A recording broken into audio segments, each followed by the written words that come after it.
Good evening, everyone, and welcome to the City of Kingston Planning Board meeting. Today is March 20th, 2023. My name is Suzanne Cahill. I am the Planning Director for the City of Kingston. We're going to start off with the Pledge of Allegiance, so I'd ask everyone to please stand. I pledge allegiance to the flag of the United States of America and to the republic for which it stands, one nation, under God, indivisible, with liberty and justice for all.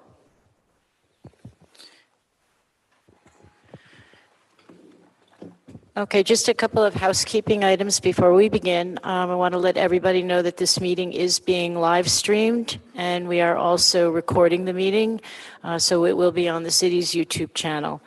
Also, we ask that everyone please silence your cell phone. If you do have any conversations, we ask that you please take them outside of the council chambers. There are rooms to both my left and my right.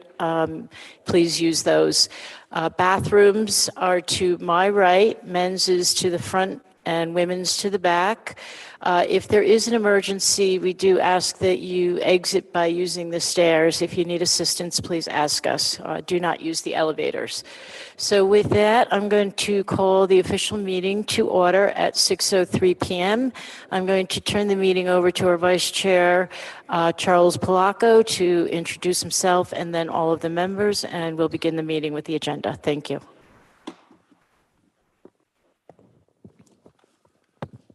Good evening, all. I'm Chuck Polacco. I'm the Vice Chair.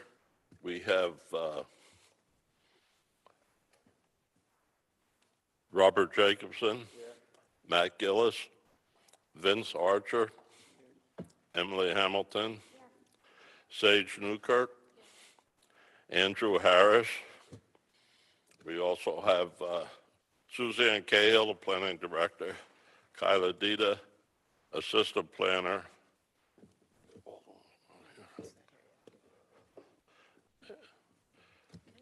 Corporation Council. Oh. Okay. Item number 1, adoption of the February 21, 2023 Planning Board meeting minutes and transcripts. Everybody have a chance to? Okay. I make a motion we accept. Second by Matt or Jacob, Robert, whatever. Okay. All in favor? Aye. Opposed? Okay.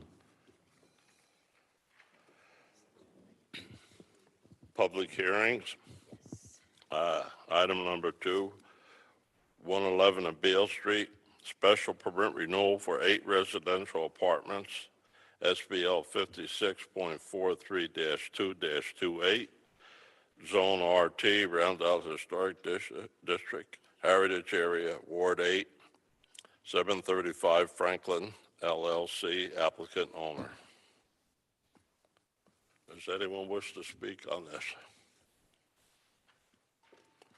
Okay. Are you? You're the applicant, correct? You're the applicant, yeah. You're okay. If the applicant wants to come forward.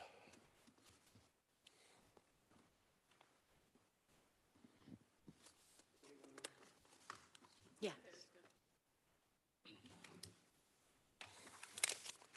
Okay, you want to state your name for the record?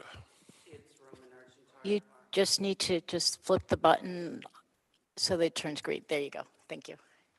Roman Argentar, R-O-M-A-N-A-R, Z as in zebra, H-I-N-T-A-R.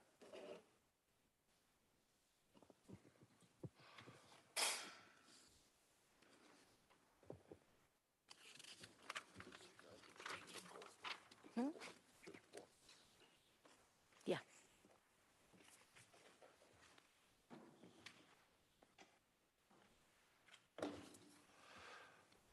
Okay, is the place completely occupied, or do you have some open? We have 7 of the 8 units occupied. One is being turned over for occupancy for April 1 or April 15. Okay.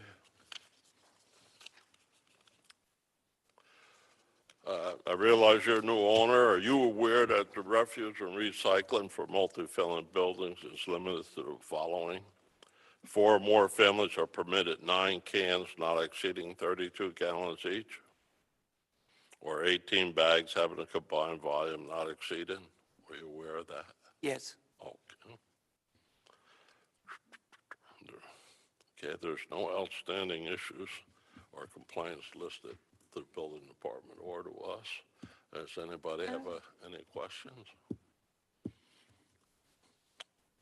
Okay, I'll make a motion that we approve this. You do need to discuss a term on this because it is a special use permit. The last term was a term of 3 years. Staff is suggesting a longer term with the caveat that if the building is sold, that all the conditions would be carried over and the planning office would be notified directly if the building is turned over, if you transfer ownership. You've owned it for how long now? We acquired in June of 2022. Yeah.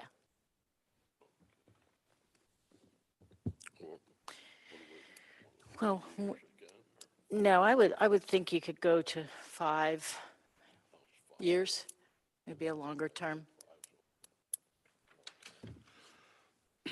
With, obviously, with all the original conditions carried forward. All original condition forward be for 5 years. Make that a motion. You just need to recognize this as a type 2 action, please. This type 2 action under seekers. No further action needs to be taken. Thank you. I have a second. Second by Matt. Okay. All in favor? Opposed? Carried.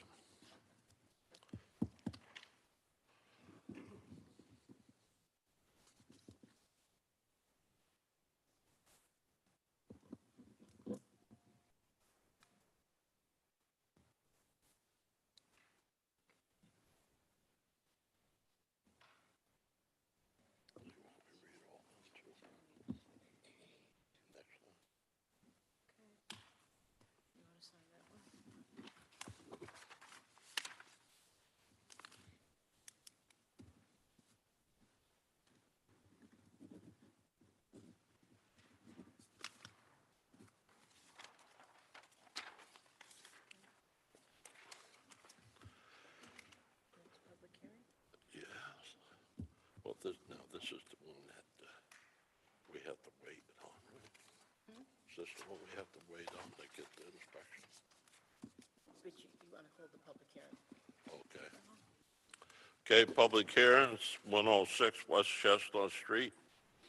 Special permit renewal to operate a boarding house, SBL 56.34-11-22, secret determination, Zone R1, HA, Coastal Zone, Ward 9, Chestnut Hill, New York, Incorporated, applicant owner. Is there anyone here that wants to speak for 106 West Chestnut Street? Please just go to the podium, introduce yourself, your name and address. You can sit.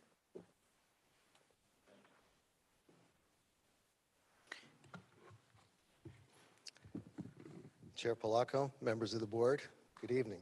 My name is Leo Shupp. I live at 39 Dietz Court, Kingston. Here we are again, several years in the same song and dance for the special permit to operate a rooming and boarding house at 106 West Chestnut Street. I won't waste time enumerating the problems associated with the operation of this business. They are many and you've heard them before. Unlike you though, those of us in the neighborhood are forced to live with them. What is so galling is that we've been through this so many times before. We've come to these hearings and spoken to this board of our problems and concerns. We've written letters and petitioned you. We've complained to the appropriate departments. We've had a meeting with then Corporation Counsel Bryant early on and were assured that we would get some relief. Our lawyer even explained to this board that it simply did not have the authority to waive provisions of the rooming and boarding legislation, all to no avail. After hearing about all the noise and comings and goings, you couldn't even be bothered to push the applicant's own curfew back an hour from 11 p.m. to 10 p.m. in order to afford us an extra hour of quiet at bedtime. There are laws in place to protect not only the applicant, but also neighbors and the people who are unfortunate enough to have to live in such establishments. The special permit is yearly for the very reason we are here at this hearing tonight. We're here to tell you the applicant isn't living up to what's been depicted in his program outline, and it is a problem for us. No doubt it is a problem for his guests as well, but how would you know? Since you've excused him in the past from the very requirements of the rooming and boarding legislation that are there to protect us, all of us. You are the safety valve in this process. What is it going to take? Where are your metrics? Stop this irresponsible, hands-off approach. This legislation was enacted to protect the residents of rooming and boarding houses and mitigate the establishment's ill effects on the surrounding neighborhoods. Either deny the permit or allow the rooming and boarding legislation in toto to do its job. It's all there and well thought out. It will make your job easier, and it will make it easier for the city's authorities to do their job. And it will finally deliver some of the long overdue respite this administration promised us so many years ago. If you do this, we'll be a little closer to fairness and equity for everybody. Thank you. Is there anyone else wishing to speak on this?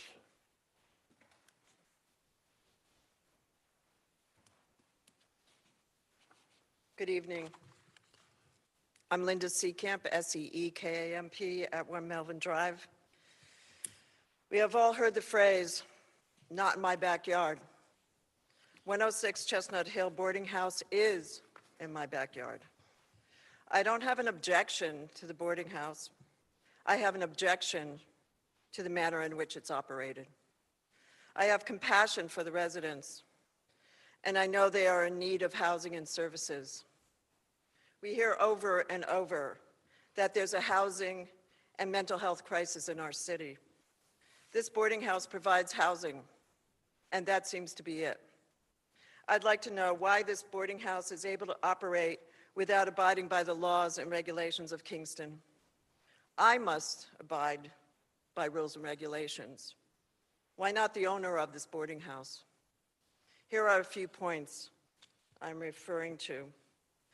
This boarding house website states that it's a clean and sober living environment. In the narrative attached to the 2020 special permit, it states, routine alcohol and drug testing will be done to be certain that none of these negative activities occur on our property. Meanwhile, neighbors have had syringes and empty alcohol containers on their properties, as well as litter and bottles along the sidewalk. Is there an on-site manager on the property at all times? Is there proof of an annual inspection by the City of Kingston Building Safety Department? Are there handicapped entrances for the physically disabled who may be living there? Is the fire escape on the 3rd floor legal and safe? Residents have to pass through another bedroom in order to get to the fire escape. Is there adequate sanitation for 30 to 40 residents?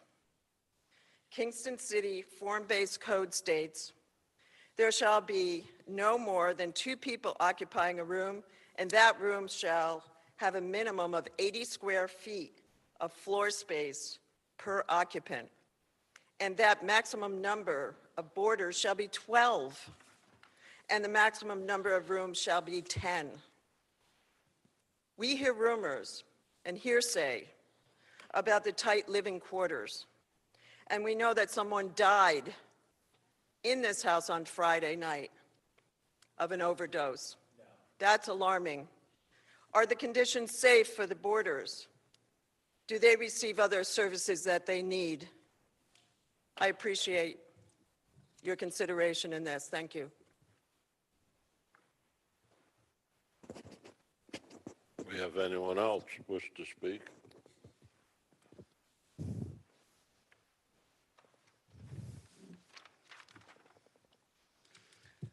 Hi, my name is Barbara Stedge. I live at 25 Dietz Court in Kingston.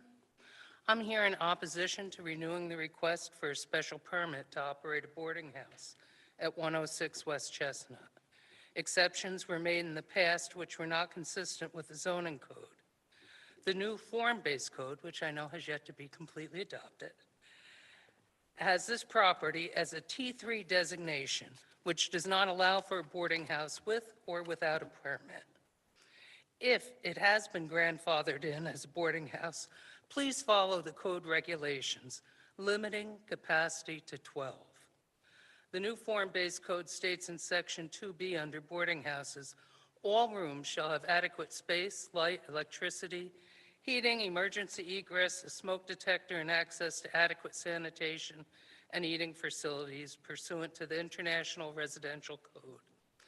I hope the upcoming inspection will be thorough and focus on the above elements. It is my hope that 106 West Chestnut can be brought into compliance with the zoning code, but I have no expectation of this happening in the next few months. I would like to see a plan in place to start reducing capacity through attrition and working with social services to assist additional residents to find appropriate housing. Thank you for your time.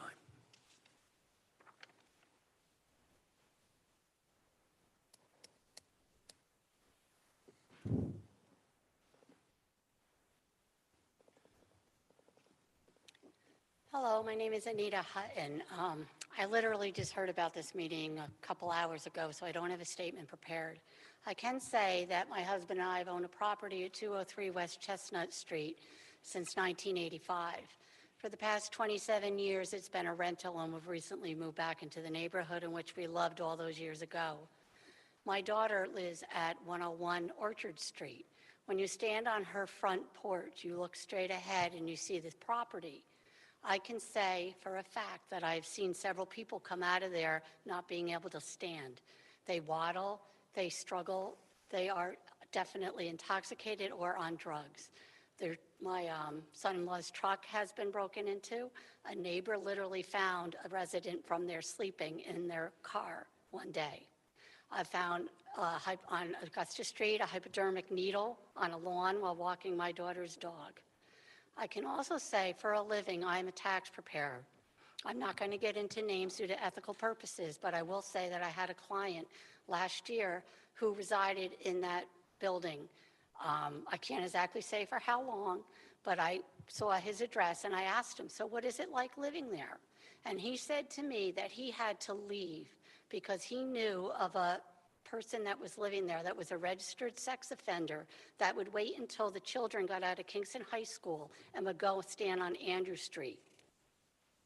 Is this somebody is this the facility that you would want on your street living around your children? My daughter now is in her 8th month of pregnancy. She's about to give birth. And this is the neighborhood that she is residing in. I'm not saying that I'm not against it being a boarding house, but I'm just saying that the rules and regulations should be followed through, and it appears as though it's not. That's all. Thank you. Do we have anyone else wishing to speak?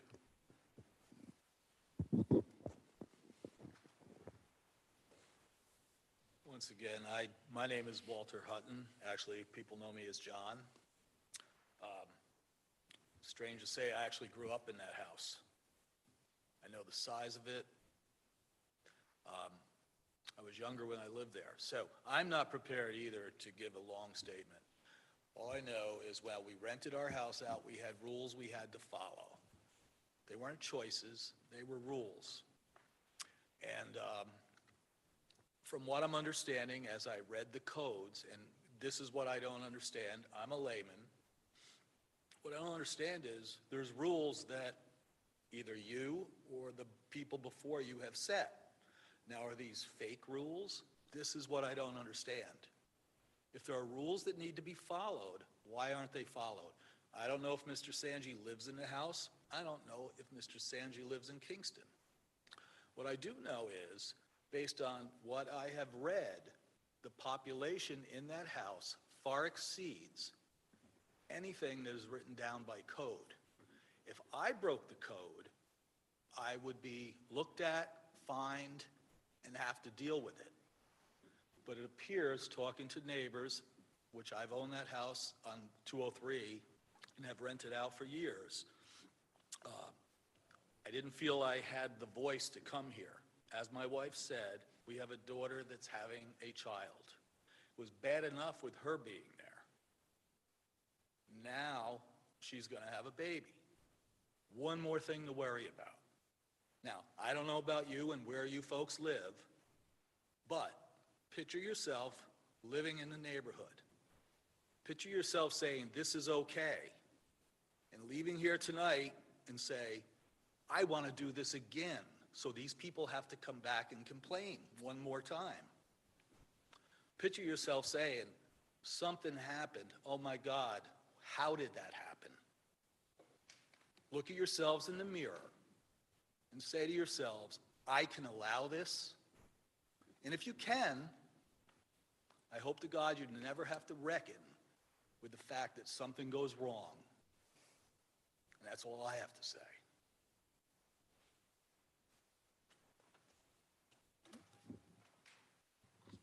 Is there anyone else that wishes to speak? Wait.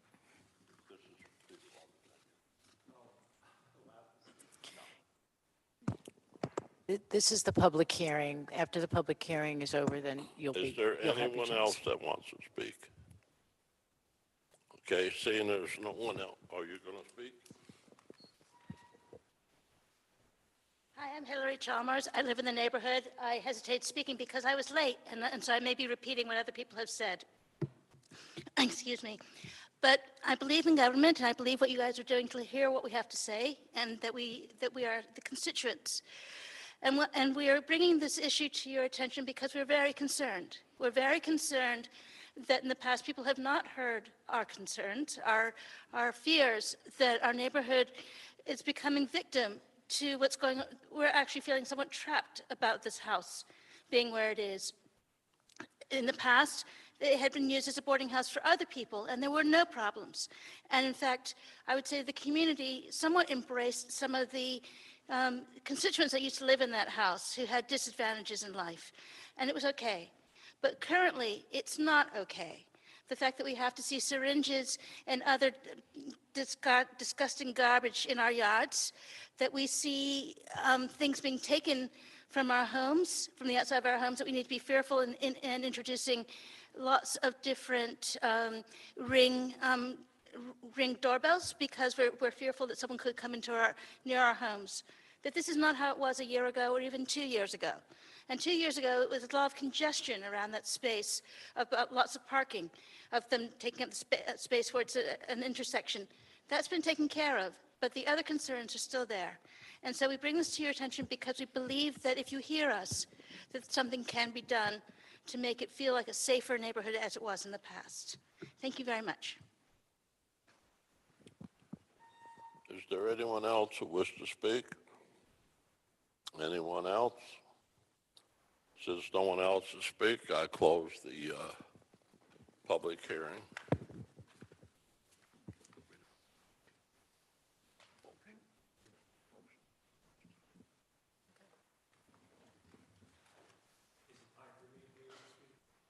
State Yeah, your name. just, you need to just hit the button and introduce yourself, please, for the record. Thank you. Joseph Sanji, 106 West Chestnut Street, Kingston. I know of none of these people. None of them have called me in years since we've gotten our original permit. None of them have spoken to me about anything going on in the house that they're concerned. This seems like some kind of an ambush, all of these people doing what they did, and we had to go to federal court to get things made correct. Yes, in all neighborhoods now, we see syringes, unfortunately. People staggering, not drunk coming out of my building, or drunk being told to leave my building because people do come in that are not supposed to drink, but do. Maybe you saw people coming out of the building that are elderly or disabled that were shaky. An elderly man did die the other day of a heart attack, not an overdose. We have had people die in the building, though.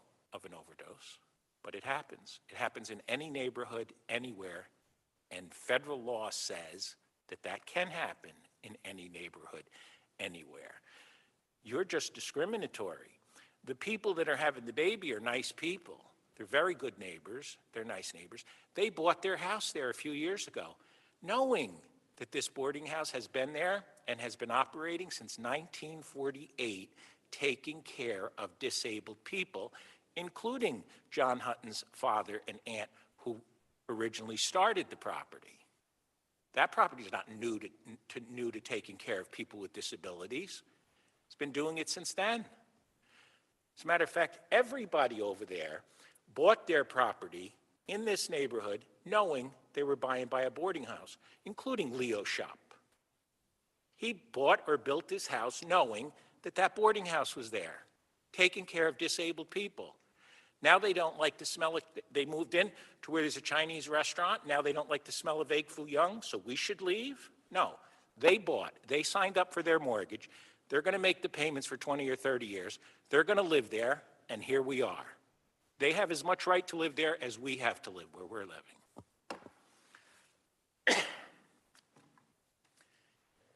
And I reiterate,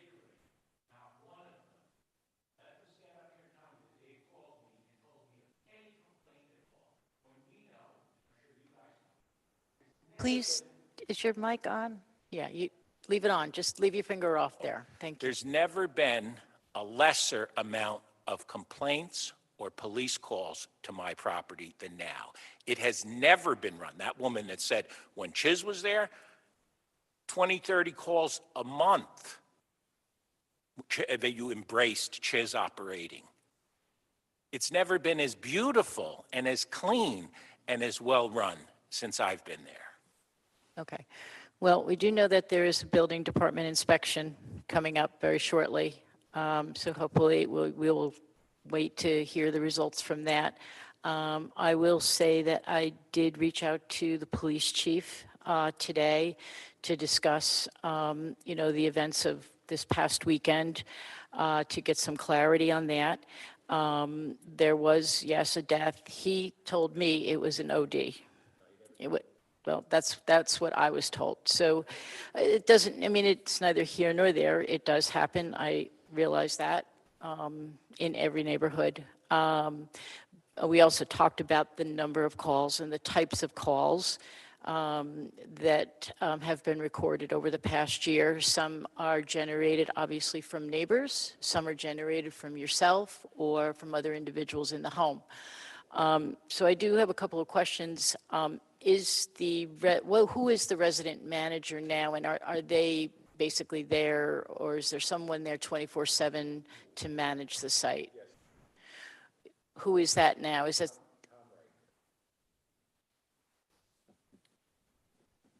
Okay. And I'm sorry, he lives at the property? and then the other question I did have, one of the individuals did mention it, and we went back to the original rules that you had submitted to us back in 2019. What you ask each of your tenants to sign off on a set of rules and regulations, and that does talk about some of the routine testing. Is that done by you, or how is that done? It's in the rules and regulations that you had given us a copy of. There's routine drug and alcohol testing randomly. I just was wondering if that was done. Huh?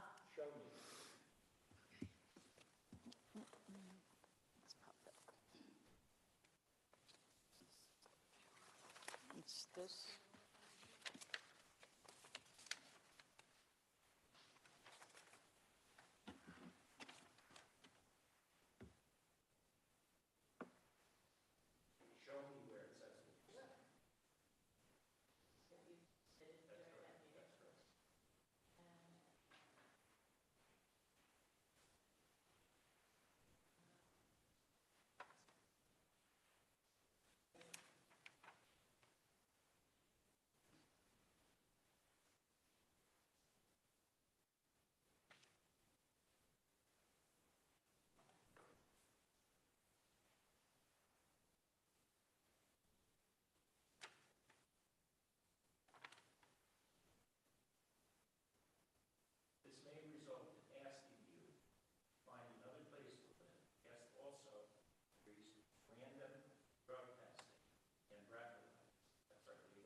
Okay, so who would, your manager would do that, or you do that?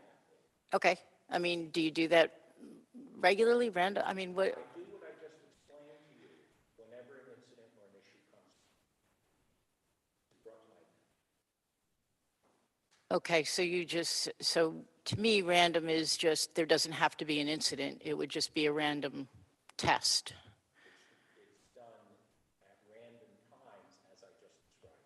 Okay, without an incident being the precursor. So there isn't, an incident has to happen in order for you to do the test. Okay, so I understand.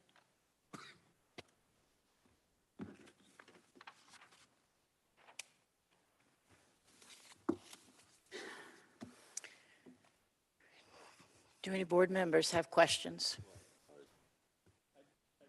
I just have the question, there was discussions about fire escapes and everything else, and I thought we had addressed all that in the past. Has that not been addressed by these staff notes? Because I'm just confused. There was just discussion. No, we, Safety and inspections and fire escapes had to be inspected. Wasn't that all done? Work had to be done? I think during the last review, there was work being done to the fire escape, and you had hired a contractor to do the work, but there was some delay in that. I mean, I vaguely remember this, but was that never completed, or what did we stand on? we don't have evidence that it was completed yet. So hopefully the building department will confirm that. Mhm. You need, can you turn your mic on, please? Thank you. I hired a structural engineer to review the safety of the structure. He did his review, he did a report, he turned the report into the city building department, and the report is found only routine maintenance problems with the fire escape, absolutely nothing structural. Okay.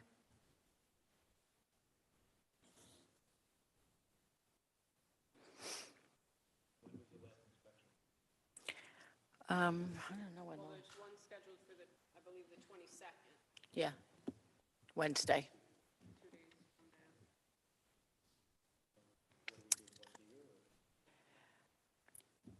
They're supposed to go before every renewal. The building department inspects.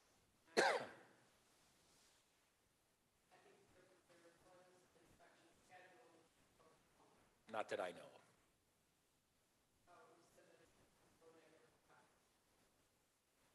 I called and asked for the inspection. I didn't call to postpone it. I called and asked for an inspection.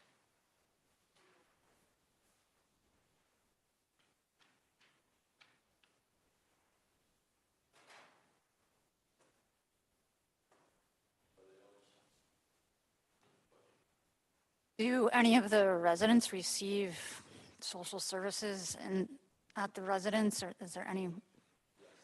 Okay. Is there any particular organization or agency that's working with them? I'm just curious. There's several agencies that work with the people. Okay.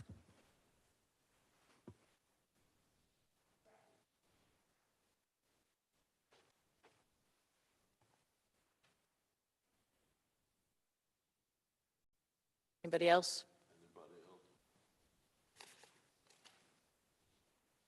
Okay, there's an inspection they're going to perform on March 22nd, which is 2 days from now. And I want to make a motion to table any decisions till after the inspection is complete. So we'll table for 30 days till next month meeting. Do I have a second on that?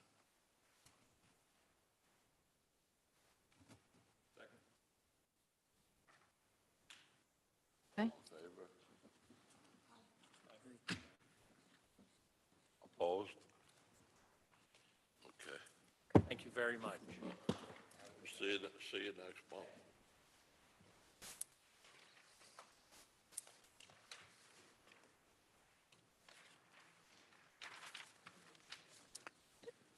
For the audience members of the public that spoke, just to let you know that the board just tabled action on that item pending the building department's inspection, which will be 2 days from now. So it will be back on next month's agenda.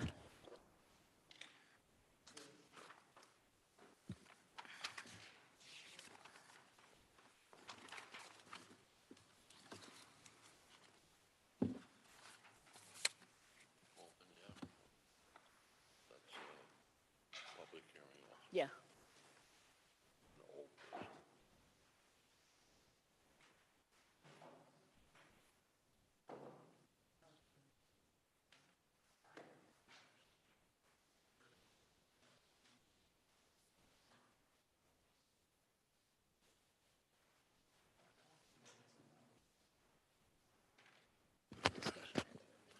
Okay, next item is 455 Albany Avenue and 96-100 Manor Place.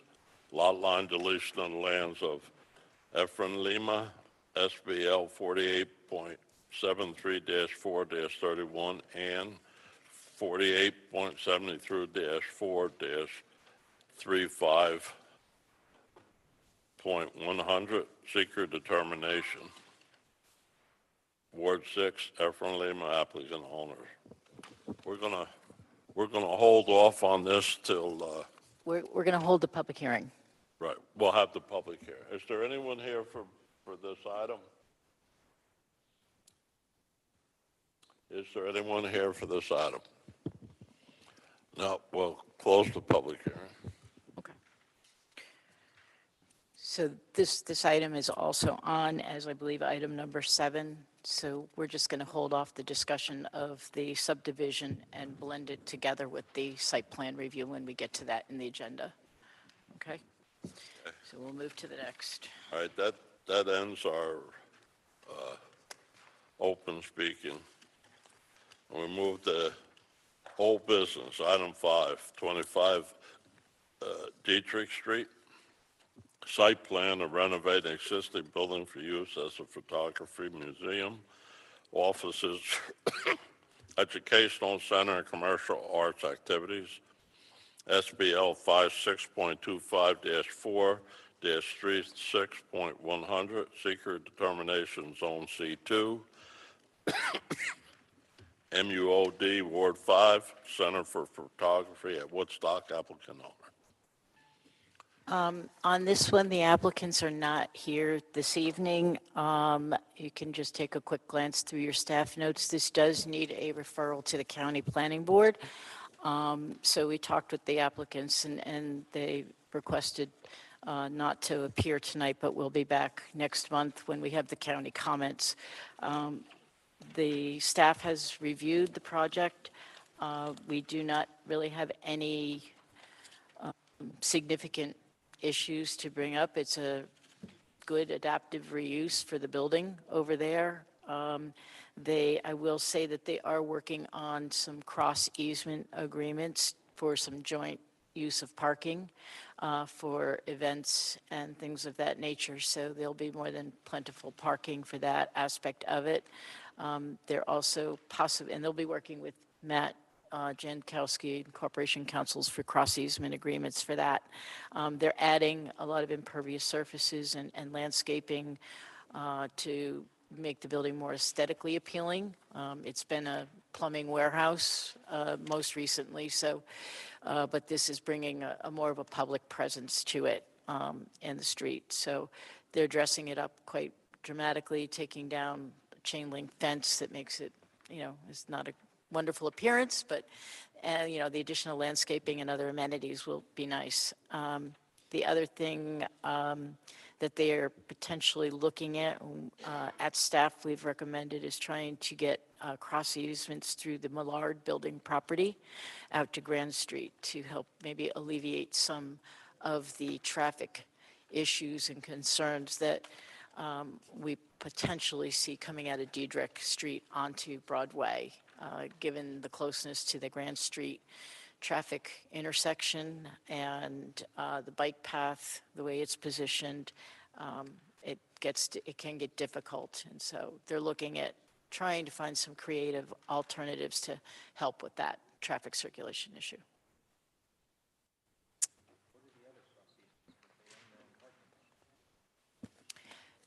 They will be having a cross easement with Scott Dutton, who is an adjacent property owner there.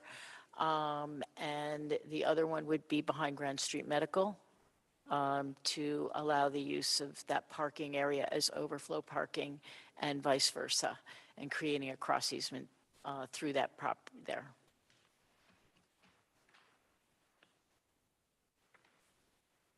Okay. So we just need really a motion to table and refer to the county planning board. Okay, so Robert made a motion. Is there a second? Second by Vince. All in favor? Opposed? Carried. Okay. There you go. Okay, the next item is item number 6.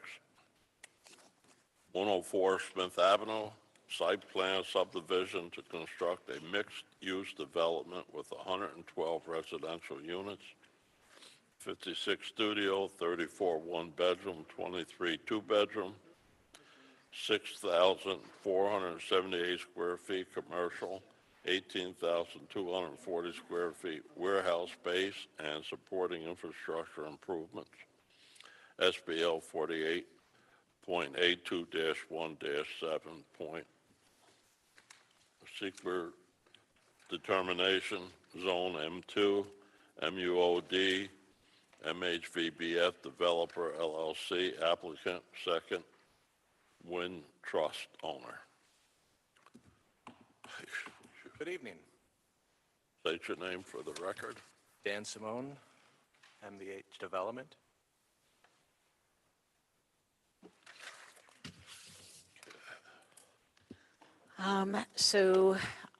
In addition to the staff notes, which were sent out to all the board members on Friday, you also received some resolutions that were for the secret determination. You received a draft resolution for the site plan and subdivision as well. In addition to which, in your packets, you'll find copies of those documents, but we also will need to go through the seeker parts 2 and 3 this evening. Part 1 was completed by the applicants already. We've also prepared a notice of determination for you to review. But first, I'd like to take a look. One of the reasons that we held off last month was the county comments.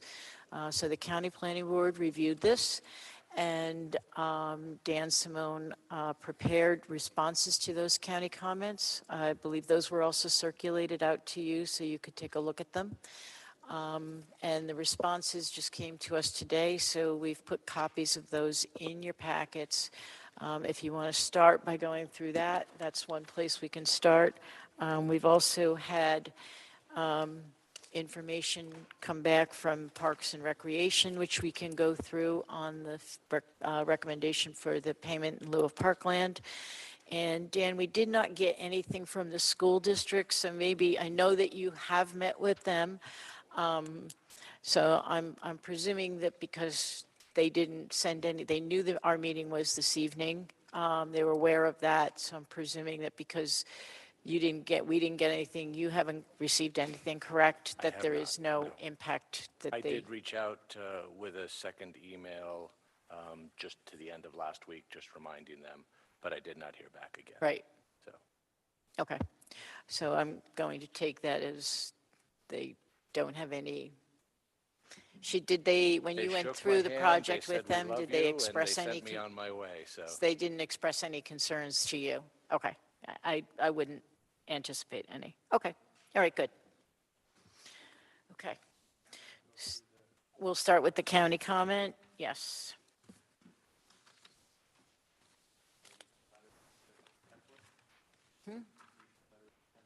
Yeah, I just have to find it. My file.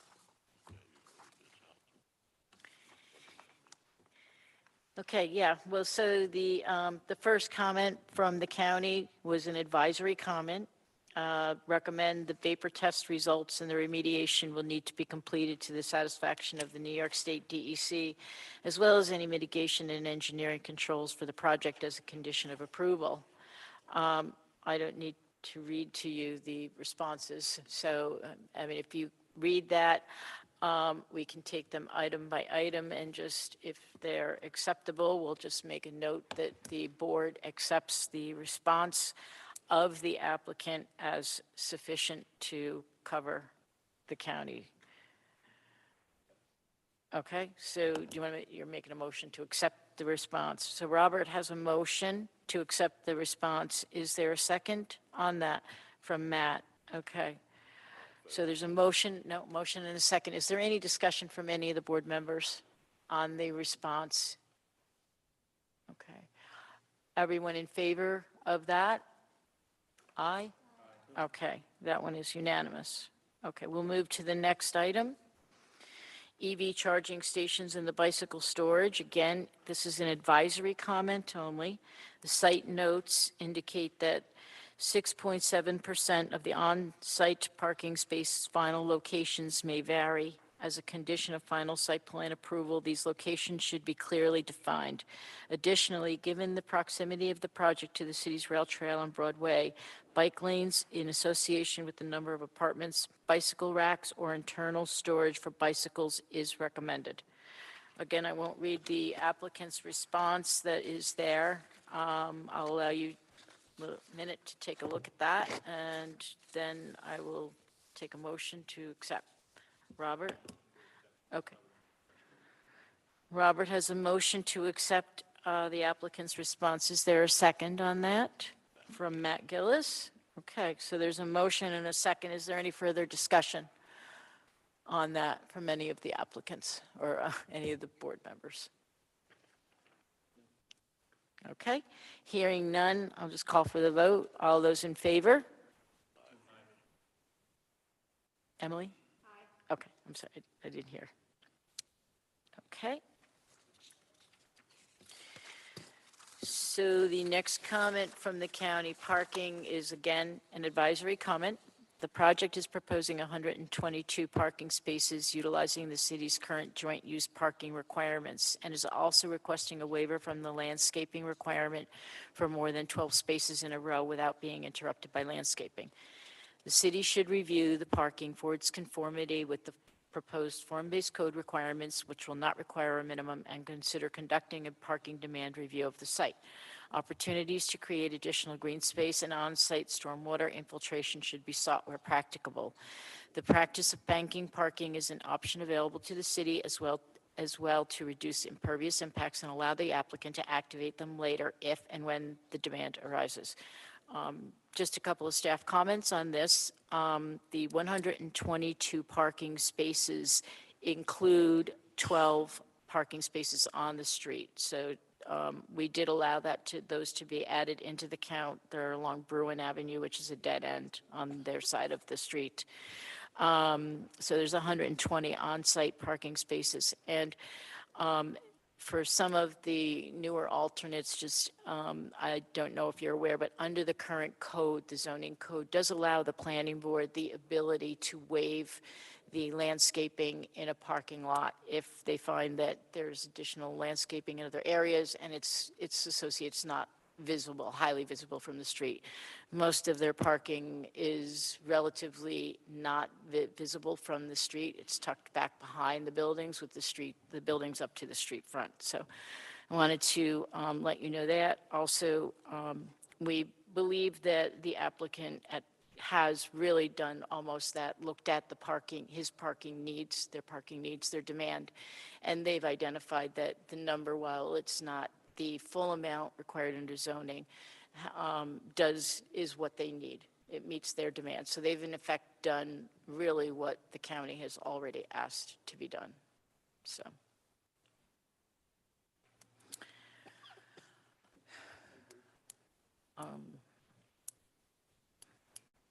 Okay. So Robert has made a motion to accept the response of the applicant as satisfactory to the county comment. Is there a second? Matt? I'll get you to the next one. Matt is second. Any further discussion on that issue?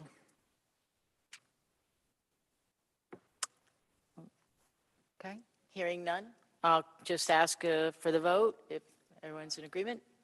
Okay. Okay. That one is carried. So the last advisory comment is sustainability measures. It is unclear from the materials provided what actions the applicant is taking to meet the stretch energy code beyond the inclusion of LED lighting and EV charging stations. While the Ulster County Planning Board supports this, the use of Energy Star appliances and fixtures internally, sustainable materials, and a discussion of opportunities for alternative heating, in parens, geothermal/heat pumps, end parens, and energy sources, in parens, solar, end parens, should be conducted and applied where practicable. The developer has again provided a written response. I'll allow you to read it. Dan, do you want to make any comment on that or your response? No, just to kind of clarify my response so that it's clear. Obviously, the new build is subject to the stretch code, so the sustainable energy applications have to be adhered to on that one. The barrel factory, being a historically eligible building, is subject to review of SHPO and MPS to the extent that we can implement elements that do not impact the historical integrity of the building. Obviously, that's our intention also, but we are at the mercy. And under the stretch code and New York State Energy Code, historical buildings don't need to meet those objectives anyways. So, but we will be putting in high-performance windows under the renovation, which we can do. Some areas may not be able to receive insulation due to the fact of retaining the historic brick structures from the interior and stuff like that. So there's elements of the code that we will not be able to adhere to under the historical guidelines. So I just wanted to make that clear. So with that then, do you have to apply for any state code variances, or the No, SHPO will Part 5 cover of the that? Energy Code specifically excludes Okay. historic buildings. Okay. Then it's really just an interpretation from the building official, Okay. what elements we have to hit. Okay.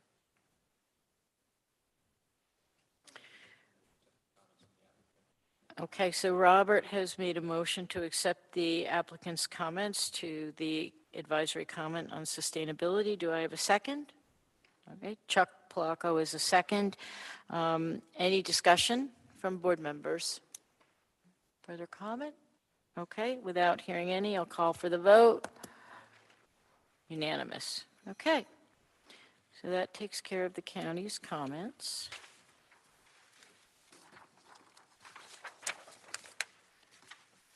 Okay.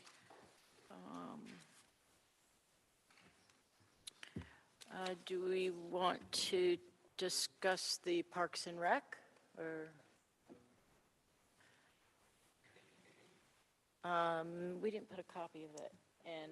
No. Do you have a copy of it, Ralph? Andy? Not sure. Yeah.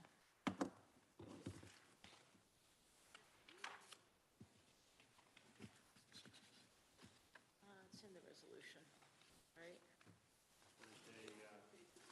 Parks and Rec met and looked at the project and essentially has recommended the full amount be assessed. So.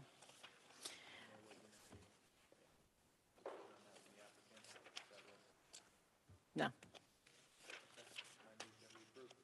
Okay, that will be in the resolution. We've incorporated that into the approval resolution, so when we read through that one, we'll get there.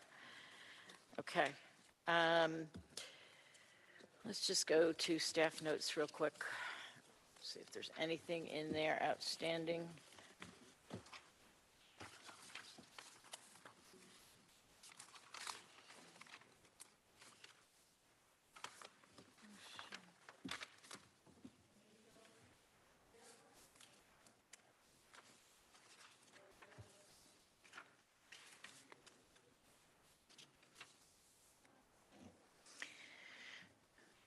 I don't know, I know Kyla gave everyone the link to the city website last Friday when she sent out an email.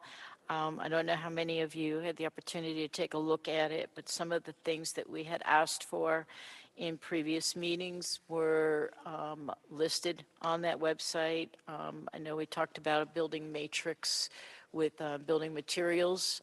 That was added to that, so it had a reference to primarily the new construction at the corner of Smith and Bruin, with all of the building materials, colors, and types that went right from the windows to the building material to, there was also a landscaping plan that was added in there. And lighting, there was lighting details that are all on there, so I don't know if anyone has any questions with regards to that. I will say a SWIP has been submitted, but the city engineer has not had the opportunity yet. It's been given to them, hasn't had an opportunity yet to come back with a final sign-off on that, so we would recommend that that be a condition of approval. The application for the variance, Dan, has that been submitted, or? Just received the new application Okay. form today, so I'm going to get that into them early next So week. that would be another condition. The variance that has been identified as a setback variance. Instead of 10 feet, it's 5 feet. So we feel that that's in keeping with the streetscape as well.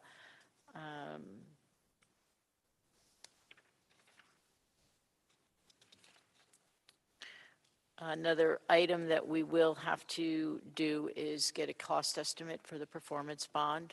So once everything is settled, they'll have to provide a detailed cost estimate that will need to come back to the board after the engineer has reviewed that for just a sign off on the amount. Okay? A clarification on my part. Building demolition, is that included? That in the is cost included. estimate? Demolition is included, yes, but new construction of the building is not. Now, with regard to timing of permits required, there's obviously conditions that have to be fulfilled for site plan approval, but would a demolition permit be a normal permit issued by the building department? Doesn't necessarily have to have all the boxes checked in order to commence demolition, right? No, but the bond would have to be in place. But the bond would have to be posted? Yes, Okay. and the rec fee would have to be paid before any permits. Those are two conditions that would have to be done before any permits are issued. Demolition permit.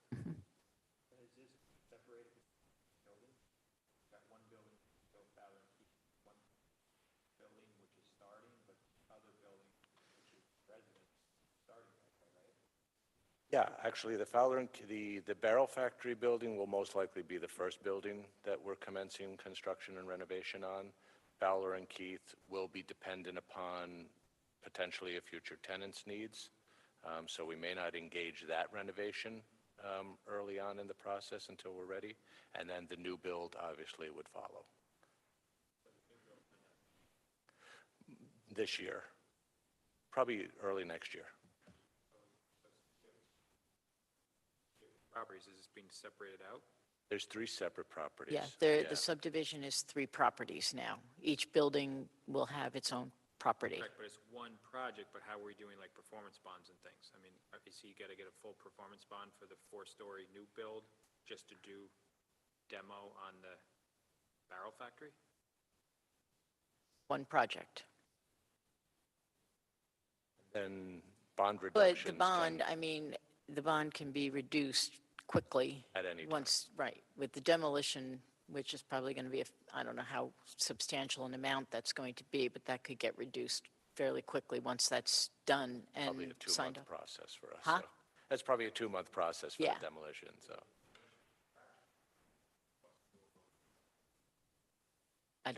Well, we're not bonding, we don't have to bond the building Bond the construction, building, the just new, the building, just the site improvements. So the building construction is not bonded. Site improvements are bonded, correct. Parking lot, yeah. Landscaping, lighting, fencing, screening, signage, sidewalks. So bonds would have to be posted before demolition. Right. We've had people break the bonds into separate documents, which is fine. And then you just ask for the one to be released. I mean, we get them all, but they've done it like phase 1, phase 2, phase 3 type of bond. And then phase one is just, might be demolition, and that one's released right away. That's easy, if you want to break it up that way, or we just do one bond and just reduce it. No, that Whatever, would I be- don't know, whichever method you choose is fine. It doesn't have to be a standard performance bond as well. We have different options for bonding. Yeah, and I think one of the questions I need to clarify is also with legal counsel regarding the conditions of the final plat. What has to be shown on the plat, and so the Right. plat may take time to Right. finalize and prepare. But that wouldn't hold up the work. It shouldn't hold up any work. Okay. No, because subdivision, you could do it as it's one parcel. Mhm. Yeah. Okay. Yep. So we'll go to the seeker documents. It should be fairly quick because there's a lot of no's. I'll do it, yeah. So in your packets, you should have copies of, did you put them in there, packets? Part 2 and Part 3? Okay. So we're going to start with Part 2. And I'll just read through them, and we'll concur or have discussion. So the impact on land, number 1. The proposed action may involve construction on or physical alteration of the land surface of the proposed site. Staff has preliminarily checked yes here. And then we looked at the questions below. The proposed action may involve construction on land where depth to the water table is less than 3 feet. We put a check under no or small impact may occur. Everyone agree? Okay. The proposed action may involve construction on slopes of 15% or greater. We checked no. Everyone agree? Okay. The proposed action may involve construction on land where bedrock is exposed or generally within 5 feet of existing ground surface. We checked no or small impact. Agree? Okay. The proposed action may involve the excavation and removal of more than 1,000 tons of natural material. Again, we checked no. Everyone agree? Okay. The next question, the proposed action may involve construction that continues for more than 1 year or in multiple phases. There we checked moderate to large impact may occur. And that is addressed further in Part 3. If you look at the response in Part 3, you're going to see the reasoning there. It says, the proposed construction may involve construction that continues for more than 1 year or in multiple phases. And we have drafted this response. The applicants identified this as potential for 18 months of construction due to the construction of new building as well as renovations to the existing warehouse and historic barrel factory. The project is being structured in phases. This will aid in reducing impacts to the neighboring properties by allowing materials and construction staging to remain on the property. The project also fronts on 3 separate streets, which would all be impacted if the project were not phased. The longer timeline and phasing construction will reduce impact to the neighborhood. That was what we wrote as the response there. Anything else or any issue with what is written? Anything else? Okay.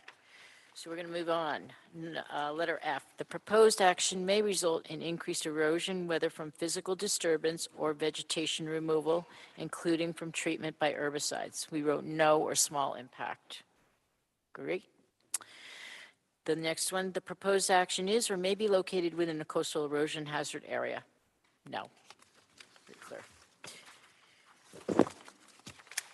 Number 2, impact on geological features. The proposed action may result in modification or destruction of or inhibit access to any unique or unusual landforms on the site, for example, cliffs, dunes, minerals, fossils, caves. We checked no. Agree? Number 3, impact on surface water. The proposed action may affect one or more wetlands or other surface water bodies, for example, streams, rivers, ponds, or lakes. We checked no. Agree? Agree. The next one, number 4, impact on groundwater. The proposed action may result in new or additional use of groundwater or may have potential to introduce contaminants to groundwater or an aquifer. We checked no. Agree? Okay. Number 5, impact on flooding. The proposed action may result in development on land subject to flooding. We checked no. Agree? Agree. Number 6, impact on air. The proposed action may include a state-regulated air emission source. We checked no. Agree? Okay. Number 7, impact on plants and animals. The proposed action may result in a loss of flora or fauna. We checked no. Agree? Okay. Number 8, impact on agricultural resources. The proposed action may impact agricultural resources. We checked no.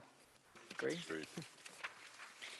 Number 9, impact on aesthetic resources. The land use of the proposed action are obviously different from or are in sharp contrast to current land use patterns between the proposed project and a scenic or aesthetic resource. We checked no. Agreed.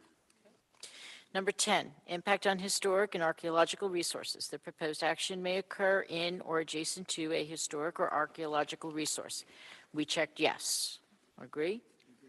Okay. A, the proposed action may occur wholly or partially within or substantially contiguous to any buildings, archaeological site, or district which is listed on the National or State Register of Historic Places, or that has been determined by the Commissioner of the New York State Office of Parks, Rec, and Historic Preservation to be eligible for listing on the State Register of Historic Places. We checked yes, moderate to large impact may occur, essentially the barrel factory. Our response there with the moderate to large impact is the barrel factory building is eligible for listing and is also being pursued by the applicants for historic tax credits. The building is being renovated and has been in review with the New York State Office of Historic Preservation. The applicant is also the recipient of a Restore New York grant. The project will aid in the preservation of an important industrial building that has been used as a warehouse and has been vacant for a number of years. Agree with the response? Anything more, less? Agreed. Okay. Okay, moving on. B, the proposed action may occur wholly or partially within or substantially contiguous to an area designated as sensitive or archaeological sites on the New York State Historic Preservation Office SHPO archaeological site inventory. We checked no or small. Agree? Agreed. C, the proposed action may occur wholly or partially within or substantially contiguous to an archaeological site not included on the New York SHPO inventory. We checked no. Okay.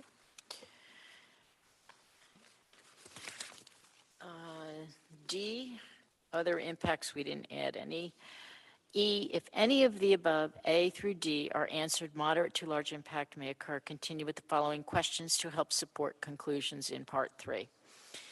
Number 1, the proposed action may result in the destruction or alteration of all or part of a site or property. We checked no. Agreed. Agree. The proposed action may result in the alteration of the property's setting or integrity. We checked no. And 3, the proposed action may result in the introduction of visual elements which are out of character with the site or property or may alter its setting. We checked no. Okay.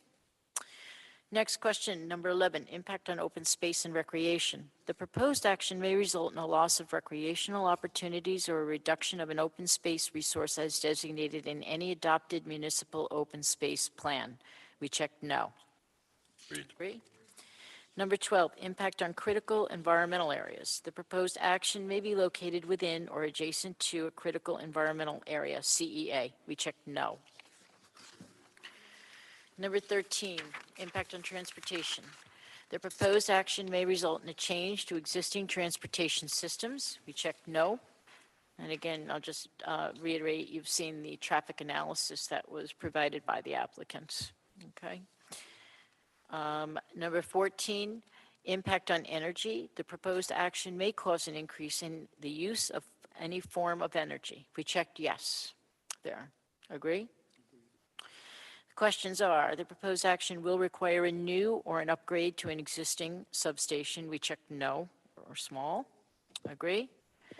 B, the proposed action will require the creation or extension of an energy transmission or supply system to serve more than 50 single or two-family residents or to serve a commercial or industrial use. We said no or small impact. Agree?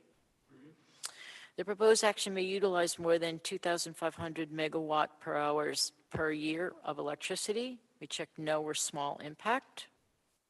Agree? D, the proposed action may involve heating and/or cooling of more than 100,000 square feet of building area when completed. We checked no or small impact may occur. Agree? And E, other impacts, we did not include any. Anything else? What is your total square footage?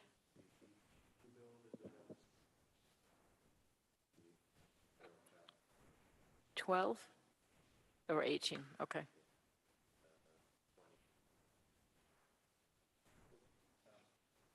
Yeah. Yep, but small to moderate impact. Yeah. Okay. Okay. Yeah. Okay. All right. So Some of those buildings are already heated and cooled, so, we already have energy usage for those. Yes, more cool than heat. Then moving on. Number 15, impact on noise, odor, and light. The proposed action may result in an increase in noise, odors, or outdoor lighting. We checked yes. Agree?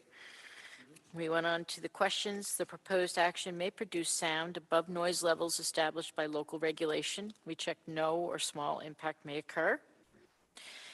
B, the proposed action may result in blasting within 1,500 feet of any residence, hospital, school, licensed daycare center, or nursing home. We checked no. There's nothing planned. The proposed action may result in routine odors for more than 1 hour per day. We checked no, small. D, the proposed action may result in light shining onto adjoining properties. We checked no to small. E, the proposed action may result in lighting creating sky glow brighter than existing area conditions. We checked no to small there. Okay. Okay, thank you. No? Okay. Number 16, the impact on human health. The proposed action may have an impact on human health from exposure to new or existing sources of contaminants. We checked no. Okay. Number 17, consistency with community plans. The proposed action is not consistent with adopted land use plans. We checked yes. The proposed action's land use components may be different from or in sharp contrast to current surrounding land use patterns. We checked no to small. Agree? The proposed action will cause the permanent population of the city or city, town, or village in which the project is located to grow by more than 5%. We checked no to small. The proposed action is inconsistent with local land use plans or zoning regulations. We checked no or small. The proposed action is inconsistent with any county plan or other regional land use plan. We checked no or small. The proposed action may cause a change in the density of development that is not supported by existing infrastructure or is distant from existing infrastructure. We checked no or small. Okay. The proposed action is located in an area characterized by low-density development that will require new or expanded public infrastructure. We checked no or small. The proposed action may induce secondary development impacts, for example, residential or commercial development not included in the proposed action. We checked no or small there.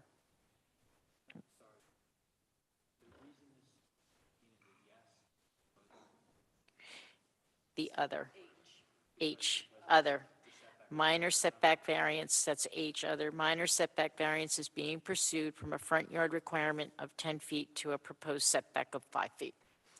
We made that a no or small impact. Agreed? Okay. Number 18, consistency with community character. The proposed project is inconsistent with the existing community character. We checked no. And that is the end of that. Any other comments or thoughts on the seeker form itself? Okay.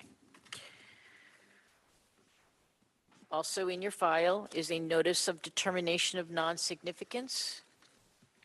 You should have one in your file.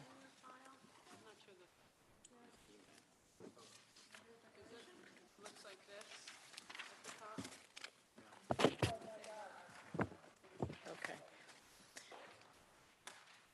Okay. I'm going to ask with the dispensation of reading it verbatim.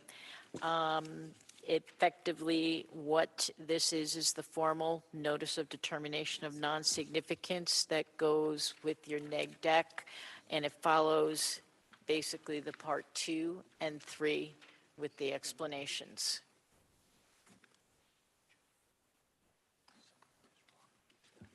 Okay.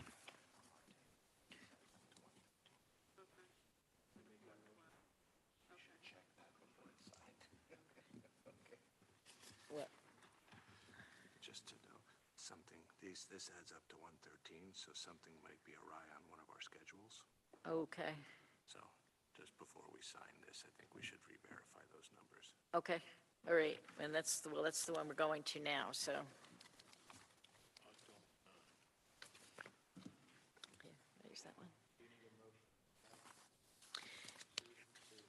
No, because the seeker resolution will cover it. I'm just looking for page 1 of my seeker resolution.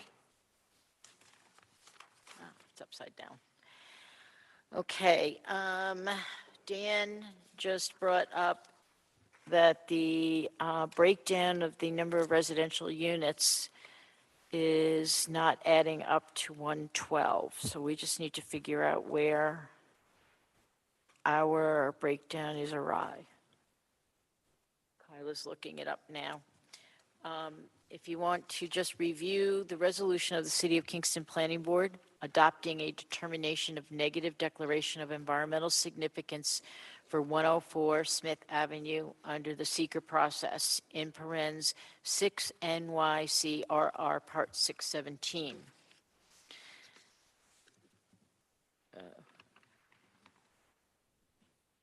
I'm just going to give them a minute to correct the numbers. Adding up these numbers, 56, 34, and 23, makes 113, not 112. So you just want to get the breakdown right for the resolution.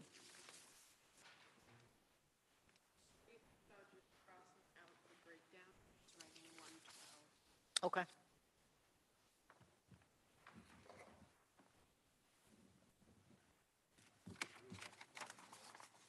We have the drawings.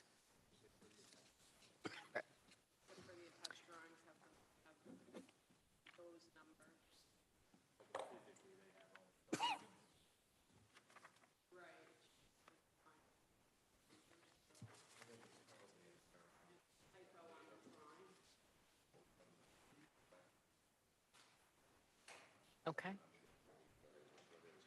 A one-bedroom or a two-bedroom. So. Okay, so I'm going to read the resolution. If there's any comments, we'll take them at the end. Whereas the Mid-Hudson MHV, I'm used to it, not somebody else.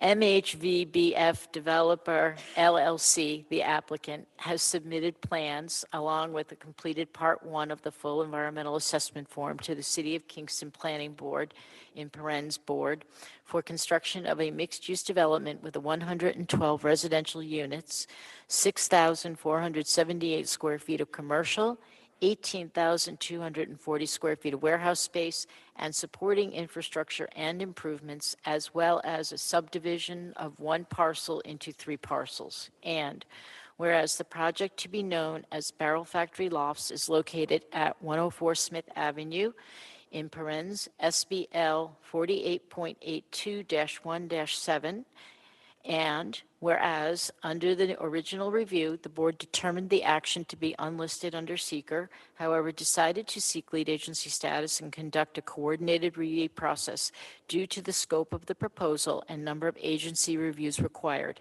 And whereas, after receiving no objections, the Planning Board adopted a resolution dated November 21st, 2022, declaring themselves as lead agency in the seeker review and considered all documentation submitted to determine significance of the action on the environment in compliance with the New York State Environmental Conservation Law, in parens seeker, and the regulations promulgated thereunder, in parens the regulations, by the New York Department of Environmental Conservation, in parens 6 NYCRR Part 617.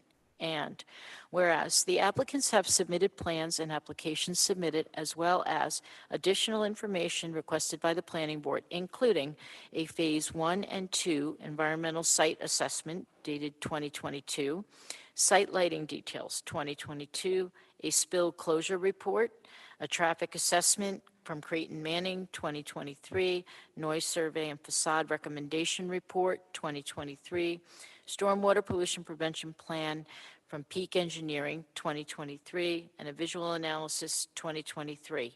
And whereas the findings and recommendations of the above documents, where applicable, shall be incorporated, and whereas the board circulated for comment and reviewed and considered statements received from the Ulster County Planning Board and the City Parks and Recreation Commission, and I'm crossing off the Kingston School District because we did not get any.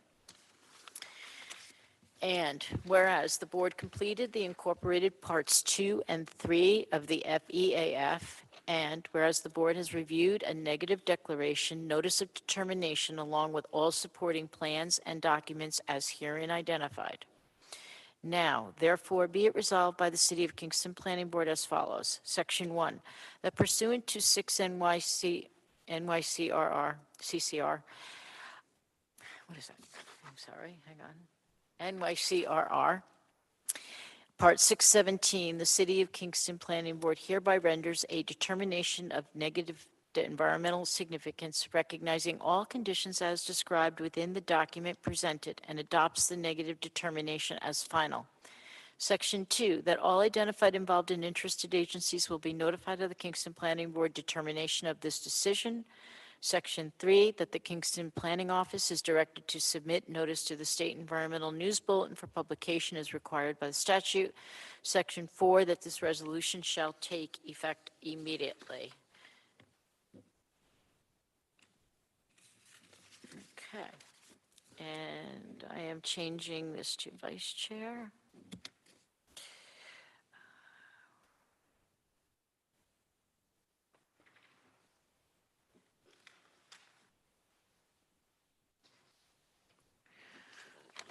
Okay, so that is the resolution. Is there a motion for that resolution? I make a motion. Charles Palaco makes the motion. Is there a second? Oh, Matt got you first, sorry. So there's a motion by Charles Palaco, second by Matt Gillis. Is there any discussion? Okay, hearing none, call for the vote. All those in favor? Aye. Opposed? Okay, unanimous. Okay, I'll send this around for, let me do a roll call? Okay, I will do a roll call vote. Charles Palaco, It's a yes. Robert Jacobson, Matt Gillis, Vince Archer, and Emily Hamilton. Okay. Okay, thank you. Okay.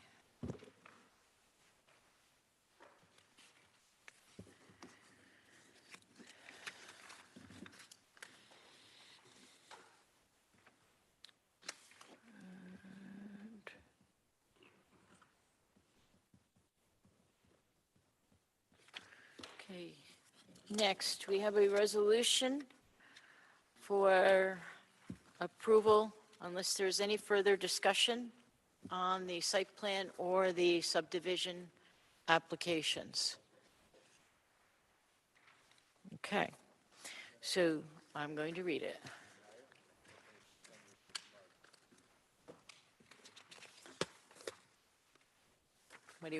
What is the pleasure of the board? There only,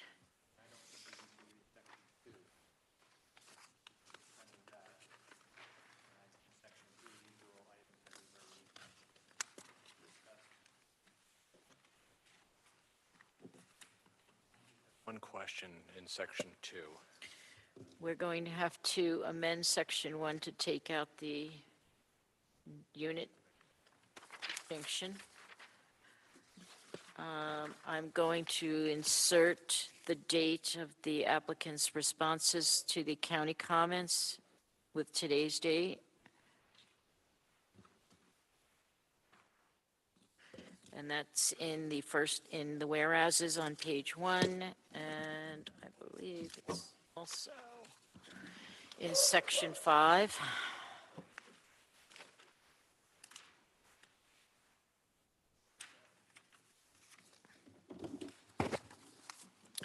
Okay. Also attached to this resolution, we have developed a complete list of documents that comprise the full review of the board. It includes everything from the applications to the seeker documents to the subdivision plans to every sheet of the site plans. So that's a listing that will go with the approval resolution. Just two small questions on part 2. The third bullet from the end, final architectural plans for the barrel factory restoration and the Fowler and Keith main building. Are those a condition of signing of the site and subdivision plans? Because those may post-date our No, completion. they would not be. They would not be. They would be for any building permits For the though, building to be permits. issued. Okay. But no, this is not for the subdivision, Not no. for the subdivision, okay. And then the as-built drawings, is that site plan as-built only or building as-built too? Both. Both, okay. If there's no changes to the architectural plans from a building perspective, is it just certification that the Yes. plans are, Yep, everything was completed as according to plans? Right. Okay, thank you.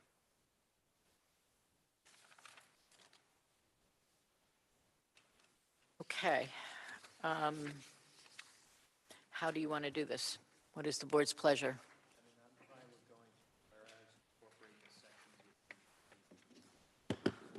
Okay.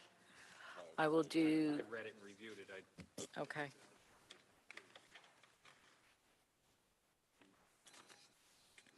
Okay, I will start reading. Resolution of the City of Kingston Planning Board approving the site plan and subdivision for the Barrel Factory Lofts at 104 Smith Avenue, Kingston, New York, 12401, SBL 48.82-1-7. Whereas MHVBF Developer LLC, in parentheses, the applicant, submitted applications, plans, and other supporting documentation to the City of Kingston Planning Board, in parentheses, Board, for a 3-lot subdivision with construction and redevelopment to create a mixed-use development with 112 units.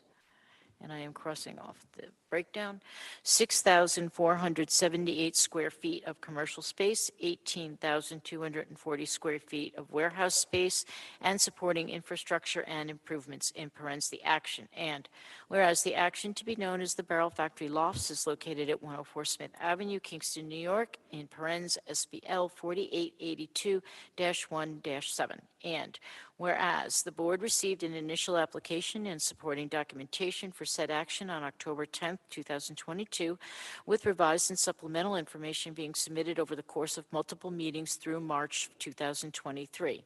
And whereas all documentation outlined in Attachment A, review document listing dated March 20, 2023, and comments are made part of this review in their full form. And whereas the board conducted a public hearing on February 21st, 2023, which covered both the subdivision and site development plan, and whereas the board requested multiple site-specific studies over the course of the review, and these are all made part of the record, and whereas the board issued a negative declaration of environmental significance by resolution dated March 20, 2023, and whereas the City of Kingston Parks and Recreation Commission, in parentheses KPRC, reviewed the action at a March 9, 2023 meeting in accordance with local laws and issued a recommendation to impose a payment in lieu of parkland fee of $324,000. And whereas the Ulster County Planning Board, in parentheses UCPB, issued advisory comments dated March 1st, 2023, which were circulated to the board, and the project applicants and the applicants provided a response dated March 20th, 2023. Whereas the applicants will be required to submit an application to the Zoning Board of Appeals for an area variance from the front yard setback requirement, and whereas the parking layout and number of spaces are being proposed using section 405-34 in parens D, joint use of parking provisions, and a waiver is being requested from the landscaping requirement within the parking lot. Now therefore be it resolved by the City of Kingston Planning Board as follows. Section 1, again, I'll just summarize, that just reiterates the proposed action as read previously. Section 2 includes the conditions. I think that we should go through these and read them. One is submission of detailed cost estimate of all site improvements for review and approval by the city engineer for purposes of defining the required performance bond amount for the action. The final amount will include a standard 10% contingency line. Submission of a performance bond in the amount so set by the board based on the opinion of the city engineer in a form sufficient to planning staff and corporation council prior to any work on or off-site within and issuance of any building or site work permits. Submission of fully executed and filed easement right-of-way agreements for the properties to cover access, ingress, and egress, utilities, maintenance, parking, refuse, community space. Is there anything else needed? I can't think of anything else. Okay. Submission of written descriptions for the resultant parcels, recognizing the easements and right-of-way agreements. Submission of a minimum of 5 paper copies, 1 Mylar copy of the final subdivision map signed by the property owners for signature of the board chairman, and filing of final maps and new deeds within 60 days of signature, noting that maps will not be signed for filing until the above 2 items addressing easements have been completed.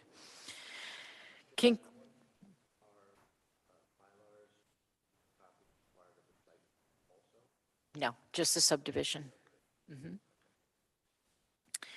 Kingston Water Department issue a final sign-off for all connections and services. Engineering Department issue a final sign-off on the SWIP.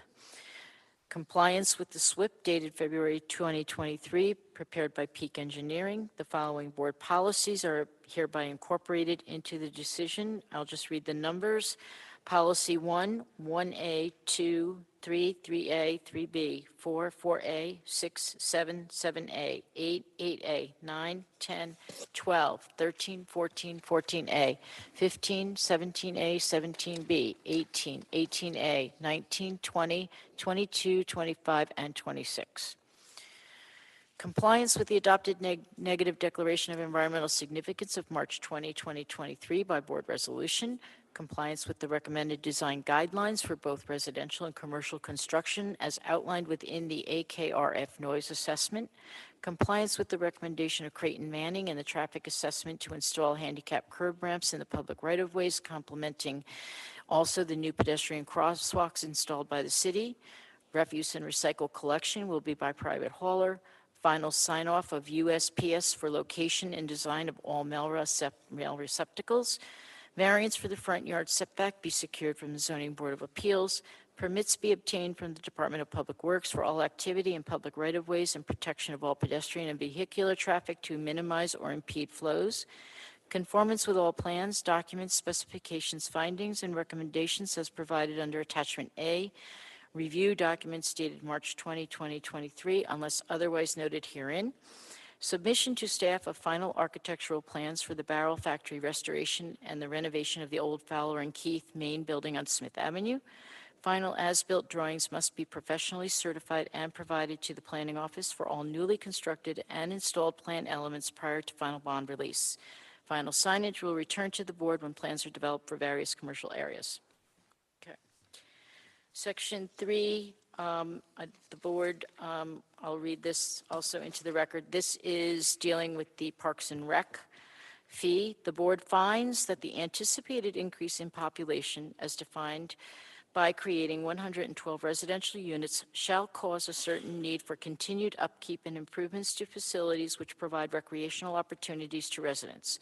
The board has reviewed the recommendation from the KPRC dated March 16, 2023, to impose a maximum payment in lieu of parkland fee of $324,000, calculated at $3,000 per unit for 108 units, exempting the first 4. The board determines that the full fee of $324,000 will be assessed as a payment in lieu of parkland, recognizing that this project would result in an increase in program participation as well as increased use of parks and facilities. Such increases require strategic planning to meet the needs of our residents and provide high quality of life experiences for all. Each impact, small or large, must be taken into consideration so we can best prepare for the future of our community spaces and offerings.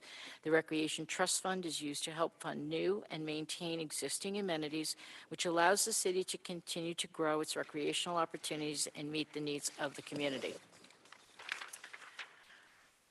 The next section is with respect to the Ulster County Planning Board advisory comments. I'm not going to read that verbatim, but it recognizes their comments and the applicant's response of March 20, 2023, which we went through. The next section extends, the Planning Board hereby extends the time frame for obtaining a building permit to a period of 1 year with the ability to extend for an additional 1 year upon the request of the applicant.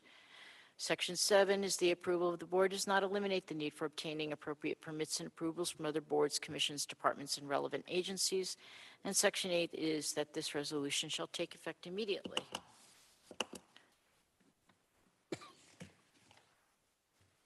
That is the draft resolution. Any discussion, comment? Okay, I need a motion for the draft resolution. Motion by Robert Jacobson. I need a second. Second by Charles Palaco. So there is a motion and a second. Is there any further discussion? Hearing none, I will call a roll call vote. Charles Palaco? Yes. Robert Jacobson? Matt Gillis? Vince Archer? Yes. Emily Hamilton? Okay. That is done. I will pass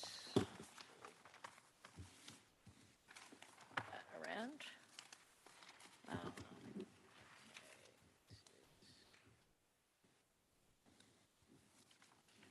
Three. This goes with the seeker. We don't need this one anymore. I do need you to sign, Chuck, the notice of determination. Oh, no, wait a second, part 3. Part 2, there's just signature in here.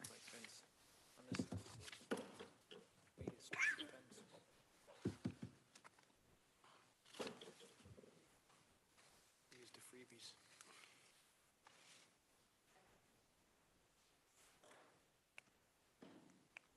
We won't tell.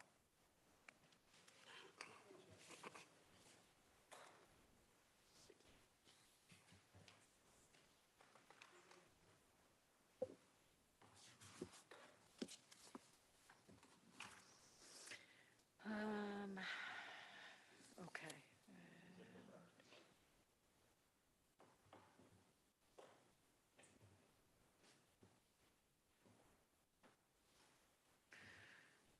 Okay, I need you to sign and date there.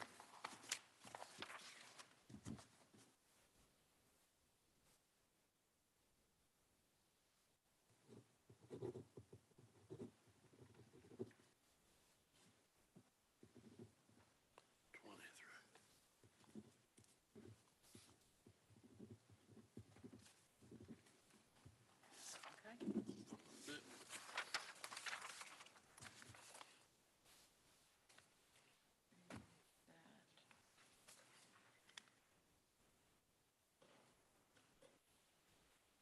We're done. I would like to express our extreme gratitude to staff. A lot of work went into this, and the board. It's been tremendous working with you again. Look forward to continuing a good relationship. Thank you very much. Okay.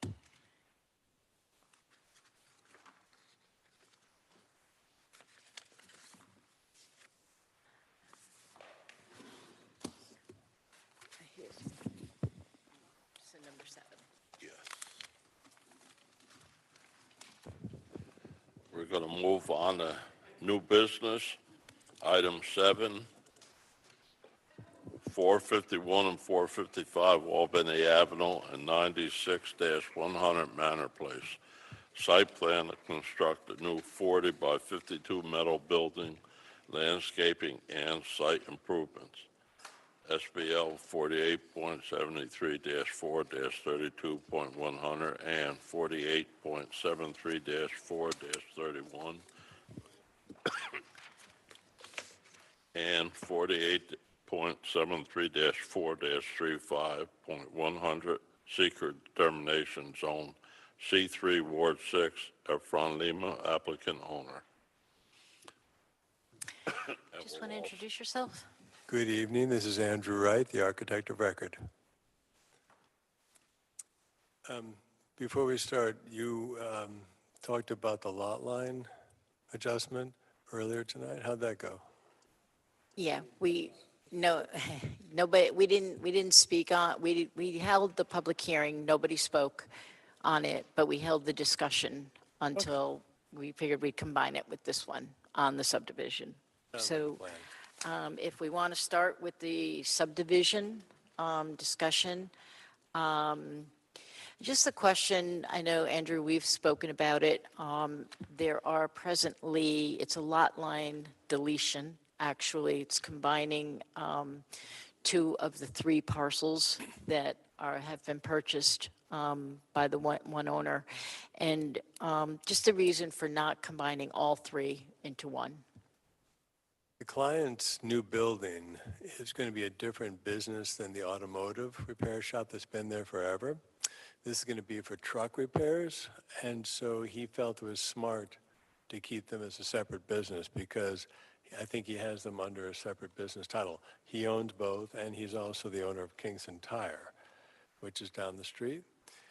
So he requested that. Okay.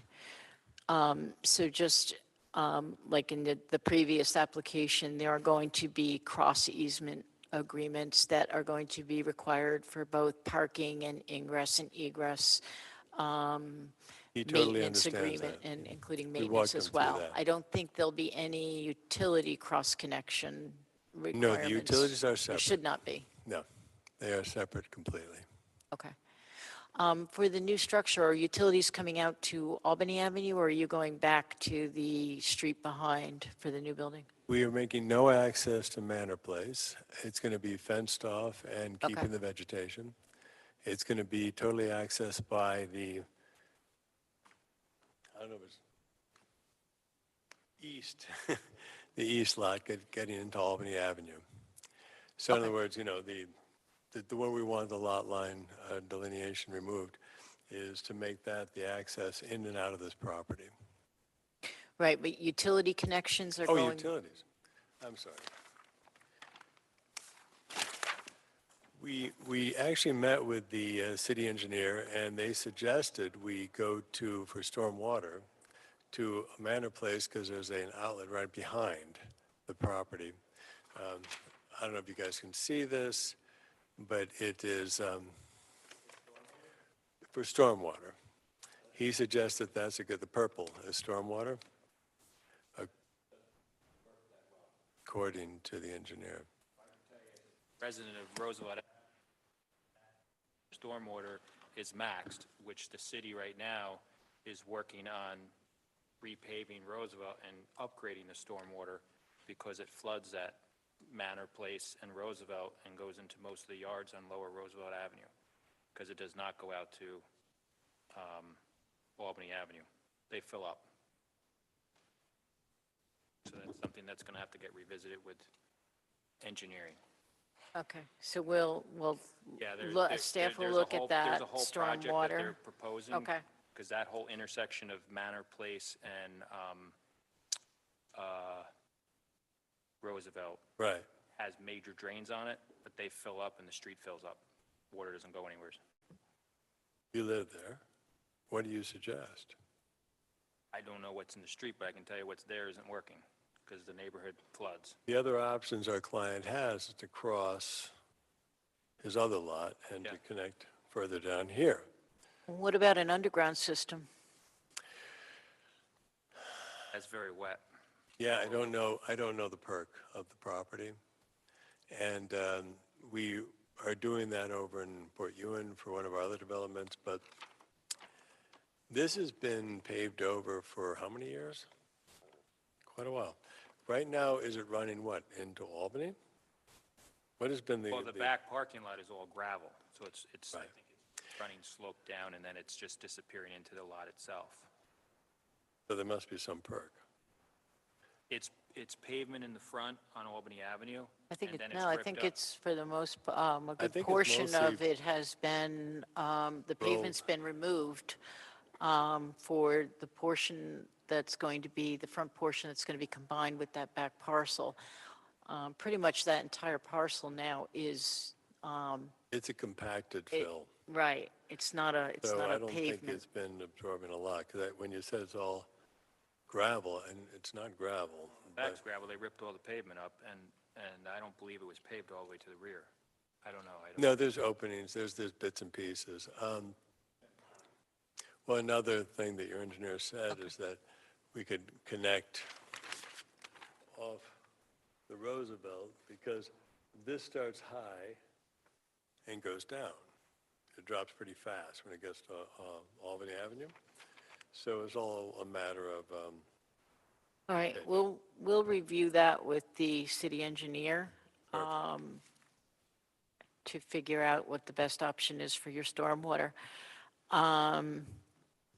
What about other utilities for that electric, gas, sanitary in the new building? water's coming off of an existing shut-off from Albany. The electric was going to come, there's a three-phase in the rear. I'm pinch hitting for my wife who put this together, but she's, Probably off the rear, I think that's where Yeah. ARC. Yeah. There's a big, because you have a three-phase up in that pole. And there'll be no gas. No sanitary? Sanitary, yes. That's going to go, Okay, what about sanitary? Manor Place.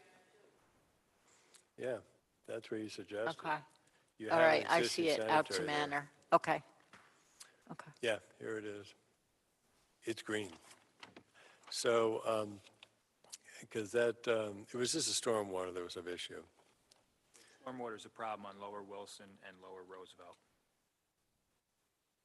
Okay. Okay. Are there any questions or concerns with the lot line deletion plan? Oh, what would you like to see, elevations? Put one up on the, Lot lines, deletion.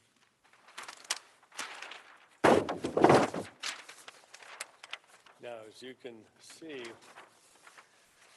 I have an old one, no, all right.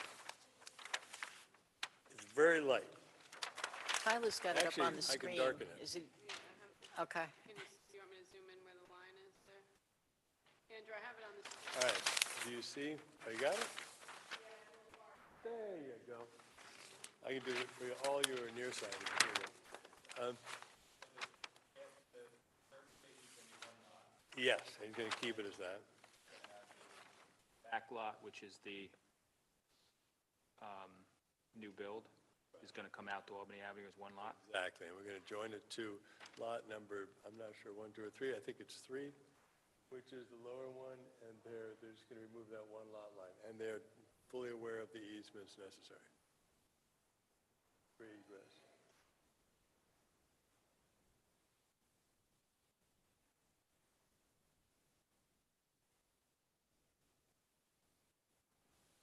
Okay, all right.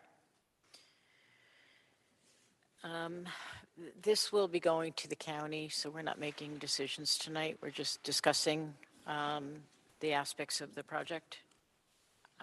All right, so let's talk about the site plan a little. It's a new build, 40 by 52 metal building, accessed only from Albany Avenue. We've talked about ingress and egress. They are proposing a new curb cut onto Roosevelt, as you can see up there on the map, towards the back end. But they're also proposing to close up the one that's closest to the intersection of Roosevelt and Albany Avenue on Albany Avenue. Then they have two other existing curb cuts that would be dedicated for in and out only. So going in, there would be a curb cut on Albany Avenue. Going out, there would be a single curb cut there. You might want to discuss turning movements, obviously exiting from that egress as a right turn only there. If you have the two-way curb cut, new curb cut on Roosevelt, which would be able to get out to a controlled intersection to head north on Albany. Problem with that is you're very close to the Can you just move your mic up? problem is you're very close to the intersection, and with that new light that they just did, it doesn't go through every cycle, so there's stacking of cars, and they also now prevent right on red. So typically when you pull up to that red light, the cars are stacked back up to, I mean, if you have 3 cars, you're beyond that entrance, because right where that entrance comes out is where all the pads are set for the monitoring of the cars that are pulling in.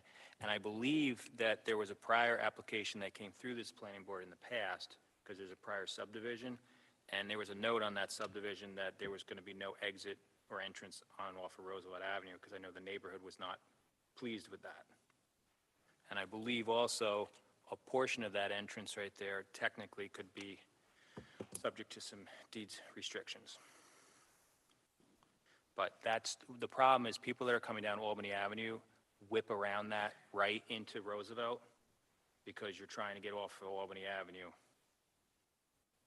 before somebody rear ends you. And I think that's just dangerously close to the intersection. And Andrew, have you had an opportunity to be on the site and kind of monitor how, with the new traffic signals at that intersection, how traffic works? I mean, I do know it does tend to get backed up on the Albany Avenue end of things. I haven't really looked at it from the Roosevelt perspective. And I'm not a traffic expert, but I did notice the volume of Roosevelt is considerably less than Albany. If anyone is on Albany past 3 o'clock in the afternoon, it's a line of cars almost to McDonald's. So the egress out of there, if you want to head out on Albany Avenue, or I guess would be east, is impossible. I mean, you have to wait forever. And the timing of those lights is crazy. So I will tell you that the neighborhood has noticed that, and the problem is we now have people that are ducking into the neighborhood on Rentham and Harding and Madison, and they're cutting through the neighborhood. Because if you sit on Roosevelt at 5 o'clock, the cars are flying through the stop signs trying to cut through all the back streets to get back out to Roosevelt or Manor to bypass the backup.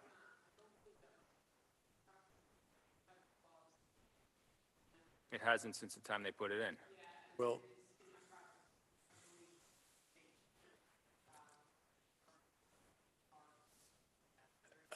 I would like to point out, this is not a McDonald's or a drive-through. This is an automotive, and the new building is for trucks only. So the volume of vehicles are not that great because there's very few people that can do these kind of trucks.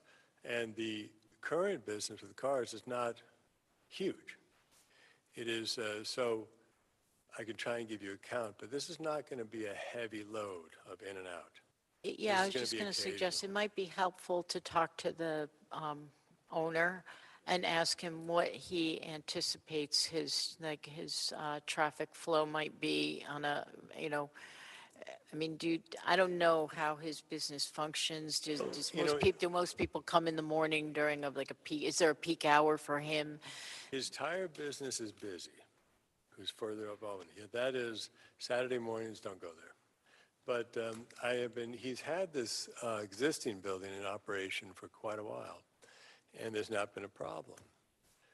And the new business, because it's specific for trucks, That is not a huge business.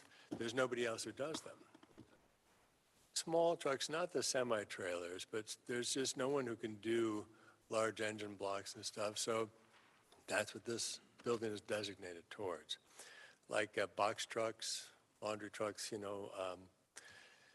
30-footers maybe, most probably. But he can, because that's why the building is high, so he can get them up. And that's the specific use. So I can get you a count, but to date, he has not been a problem. So, and he's been there for a while. So I would, remember that this is a more specific kind of business, not one that's high volume.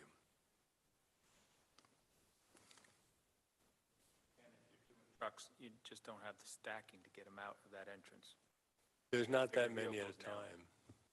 It's not like you have 12 trucks waiting, because they have to get, this is, well, I'll get you the count. That's the most important. Yeah, I mean, it's just, so this is a new business, or is this work that's presently being done at his current site that he's moving here to kind of make it more He has, accessible and?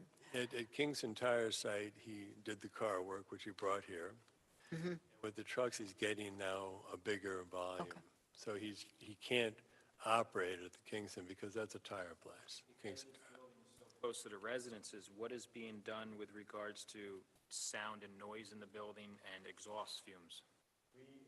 Submitted a noise mitigation plan, and the loudest thing in any automotive is the compressors and the air, because it's all compressor stuff. There's a container sitting there against the properties. It's been there for quite a long time. That's where all the compressors are. And nobody, as far as I know, has had a problem with it. That's going to be supplying all the air for this building and that building.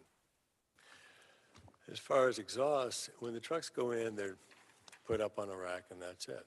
Oh, okay, so I'm sorry, take a step back. The container that is there is housing the compressors that are being used within the current Right. business right now that's he's operating right now. Okay. So that's also going to be, those same compressors are going to be used for the new business. Okay. All right. That was a question I had. What's in them? And there's all other items around the property. Are they all going to be removed? Like there's drums and Yes, it'll be concrete cleaned up. barriers and. Yes, it'll be cleaned up, fences will be put up, and our client had been told that some of the neighbors on Manor Place wanted those trees out that are on Manor Place. Our client wanted to keep them. He thought any barrier he could do, any planting would be great. So he's a little confused because I'm not sure why we want them out, but if you notice, we bring the fence in to the property, and the intent is to keep it landscaped and clean and attractive. They understand and they know a lot of the neighbors who are on Manor Place across the street. So they're very interested in being a good neighbor.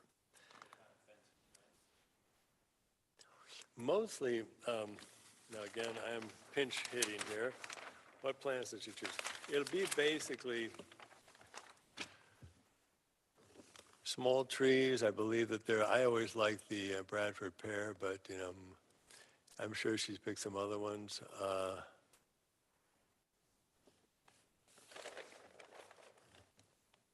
Thin branch, retaining plants. It's going to be mostly evergreens. Cedar mulch. Consider it this way. Low maintenance, all green, cedar mulch, and cleaned every day for garbage.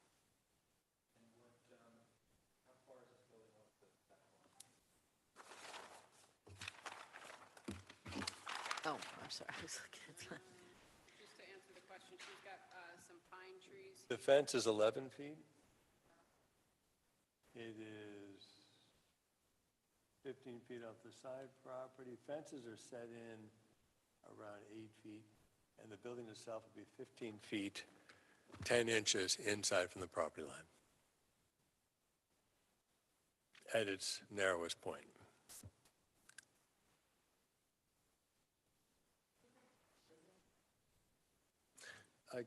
or just there? I actually, That I is think I a have the weird-shaped original lot. survey. It should have been actually submitted. Yeah, I'm looking your right packet. now at, just the lot configuration. That line, that angled line used to go all the way to the corner of Roosevelt Avenue.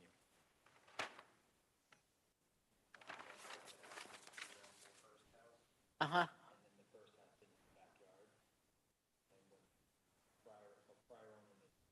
Property, his daughter lived in the house next door, so they took the triangle and gave it to the gas station and then made the yard in the back a little bit bigger, and that's why you have odd lines. I believe the neighbor right next door in Roosevelt was the daughter of the previous owner of this property. That property, a backyard, and then that. Okay.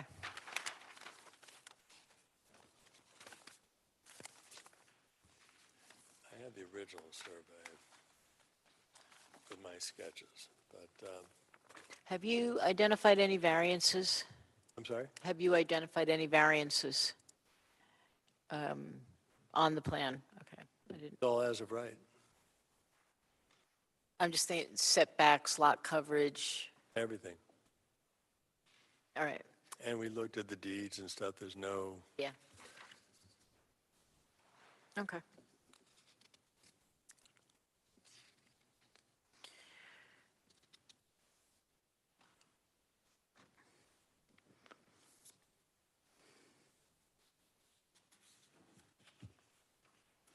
Well, we can certainly pass along our staff notes to the applicants so that they can, begin to work on answering some of the questions that we've identified within our, notes.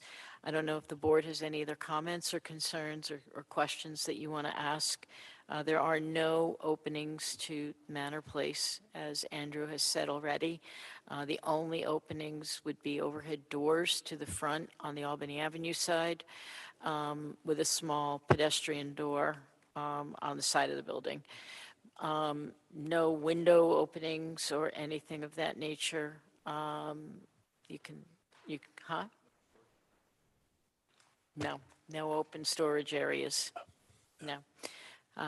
What is stored presently on the site will be cleaned up, as he said, with the Yes. exception of that one large container that is there. all garbage and such will be placed on the existing building's lot and fenced in and protected. This is the 3 overhead doors on the side door you're talking about? Right. There's no venting? Any venting for the building? Venting, he's asking about venting, obviously odors, things like that, with motors running inside. If they have an engine running, they put it on a vacuum, which then will blow out probably towards the arc or towards up into the sky. They have a limit on how long they can run an engine. And Venting through the roof, not through the side. probably go through the roof. Yes, it will. Can you confirm? It will, because he showed me the system, and he's actually using a heating system which uses recycled oil, which comes out of the vehicles. And it's extremely green. We're a very sustainable firm, and this is an amazing product he has. He does it now in his Kingston Tire Shop. It's amazing. The other thing you should be checking, Not cheap. I'm sorry? Most of these shops have oil, and they have to have it picked up. They take it out of the cars and trucks and stuff, and it's dirty. He found a company out of Canada that makes a recycled oil burner, which is approved by EPA. And so that's how he's going to heat this property. It's a pretty amazing product, and I'm not easily impressed, so I was all over it. So that's going to also vent out, but the exhaust has usually been serviced so much times through the machine, there's not very little negative about it. so the the service that's going to be in the new building will be more of a, it'll be a full service. It's not just tires. It'll be oil changes, it'll be all fluid changes, things of that The nature. new building will be trucks. It'll be repair of engines. Right, and- for the trucks, but it's going to be full service, not just tires. Okay. You should probably then, have you talked to the engineering department about pretreatment, their pretreatment program? Pre-treatment? About pretreatment before, collecting, putting special devices in your floors to collect any residual oils that might be dumped on the floor by accident before they get into any of the systems. Basically, yeah, it's contained. He has these lifts that he puts in. He looks at it, he puts pans and tarps under his cars and trucks when he works on them. He sort of catches most. They don't like anything running. If you've been in his shop, it's spotless, but I can have him be more specific about what he's doing. Okay. That's always a good idea. Yeah. I believe it was in our application. I think On it the cover was. sheet? I don't know that we put it in the notes. It'll be the normal hours. Okay. It is here. Give me a moment, please. And again, forgive me, I'm a bad actor. Let's see. We had it in there, it was 9 to 5. I think Monday through Saturdays, not Sundays. And I'll find that for you. It is, Yep. Friday, Saturdays, 8 to 4. Yep. With 5 full-time employees.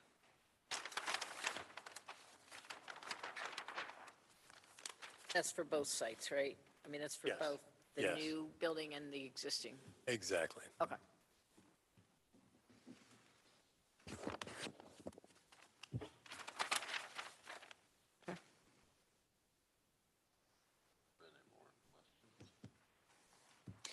Anybody have any questions that, all right, well, we will forward our staff notes to you, Andrew.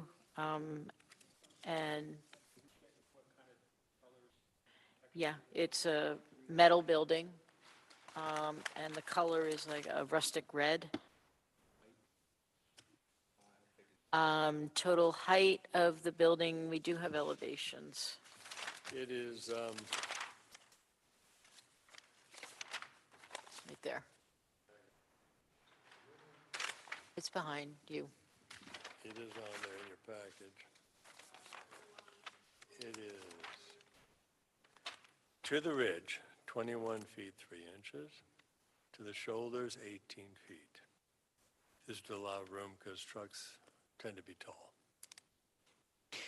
The doors are only 12 foot high, and you're talking box trucks. Well, That's- if you drive down the highway and you see Yeah. bridge at 11 feet, Okay. all the trucks go flying I'm through. just, It's the fact that they have to lift it up.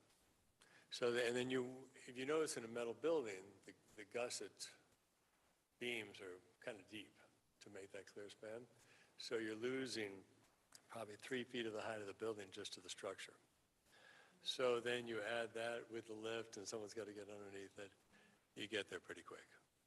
He's going to have to put the smaller trucks in the left and right bay.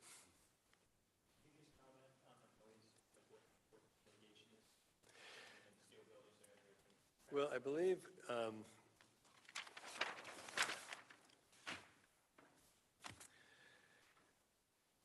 sound levels, it'll be 50 is sort of an average sound. They're thinking that they will be limited to the most 60 between 7 a.m. and 10 p.m.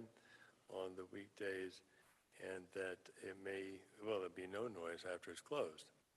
And these are noises that are inside the building. Now, when you go outside these buildings, which will be heavily insulated, the outside noise will be considerably less. I would say it's going to be down probably in the 40s, if not 30s, which is, compared to the noise on Albany Avenue, is nothing. So they will not really know what's going on in there. We said there's no doors or windows on the side and back, so any noise in the doors or summertime is going to radiate. It's all going to go, yes. So I see your noise mitigation plan basically is that you're going to conform to the noise ordinance requirements and restrictions without, so I think what Rob's question was, is the building, is there anything being done, like with the construction of the building to absorb the noise that is within the structure, created within the structure? Metal buildings, we put about an 8-inch blanket of insulation on the inside walls between the purlins and the structure. This is standard procedure, one for insulation.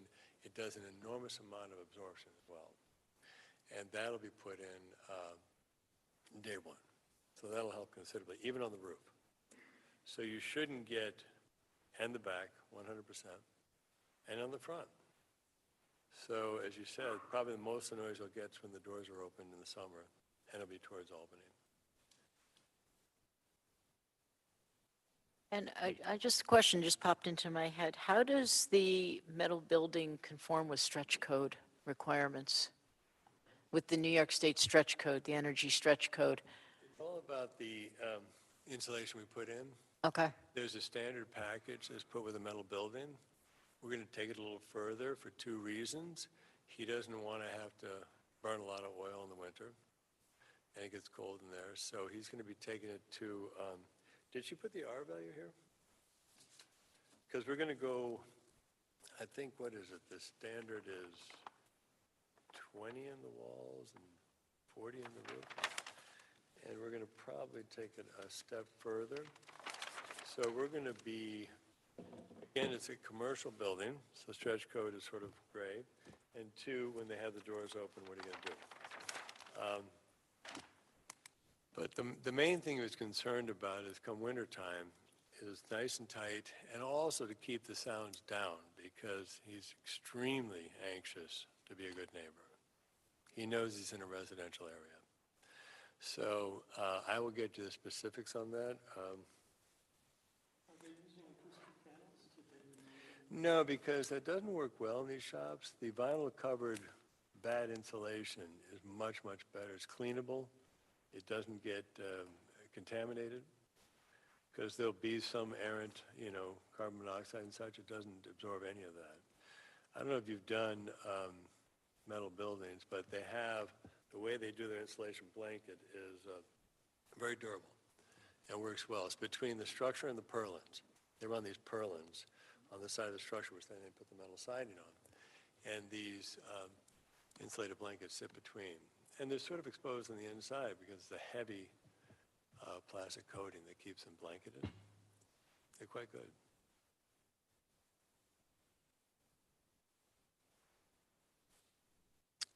All right, anything else? Okay, this does, as I said, this does need to go to the county planning board as a referral. So we do have to take action on both the lot line deletion and the site plan. So I'll start with the lot line deletion and just ask for that does not need a referral, just the site plan would. So I'll just ask for a motion to table that, and we'll work on getting all the cross easements. So motion by Rob. Is there a second? By Matt? Okay. So there's a motion and a second. Any discussion? Okay, hearing none, I'll call for the vote. All those in favor? Aye. Aye? Okay. So then the second item would be the site plan application. This would be a table as well with a referral to the Ulster County Planning Board. I need a motion. Motion by Rob. I need a second. Motion by Matt. Okay, so there's a motion and a second to table and refer to the Ulster County Planning Board. Any discussion? Seeing none, I'll call for the vote. Okay, everybody's in favor. Okay. Okay, thank you, Thank you. Andrew.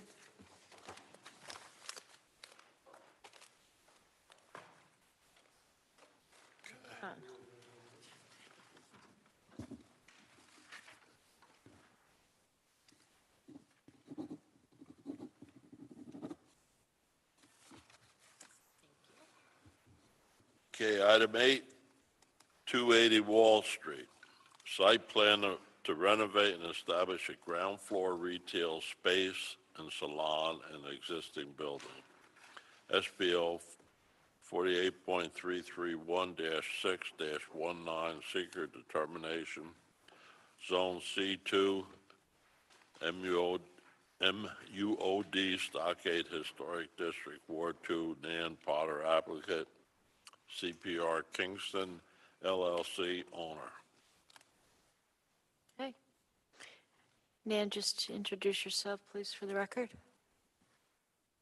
I'm Nan Potter, Potter Realty, representing CPR Kingston LLC. I think everybody is probably familiar with this building. Kyle is putting up a picture. This is the old Ulster County Board of Elections, formerly occupied the space on Wall Street, I think. So you can kind of get an idea of where this is.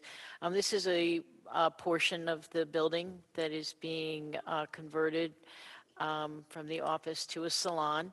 The project sponsor currently has a business in the Rondout, and this is a second business, opening a second location. Pretty straightforward. It will need to get signage approvals by the HLPC and the HAC. They haven't been designed yet.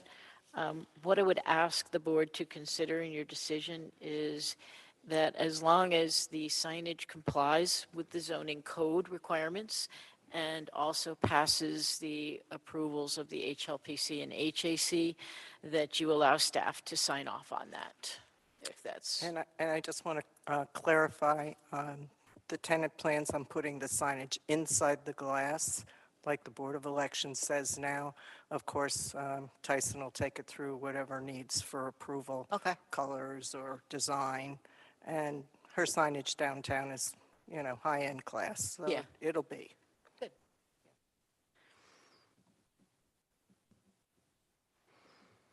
Any questions for the applicant? Obviously, this would, the board should consider waiving the required off-street parking. There is none virtually on the site at all. I think it's a business that would not be impacted.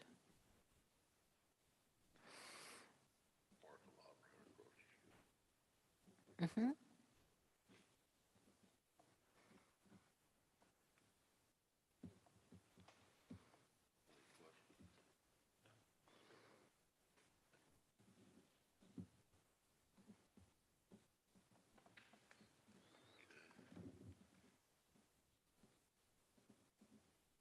Can I just ask the board a question before you vote? The other side of the building, it's obviously got two sides to it. I will be coming back to ask for the exact same approval back to commercial, because it's going to be commercial. Sue and I both agreed, since I have a tenant ready to go, I would come with this one. But I'm just I will be making the same presentation, because there's nobody looking at it that's office, it's only commercial. Right. So should I start the paperwork on that now before I have a tenant, or wait? If they're going to offices, it wouldn't trigger Not office. back here. But if they're going to a retail, or if it's a restaurant, cafe kind of use, depending on what it is, yeah, that would come back. So I shouldn't just go for the space to be changed until I have a tenant? Fine, Yeah. that's great. Yeah, That's I mean, okay. we can turn it around pretty quick. Okay.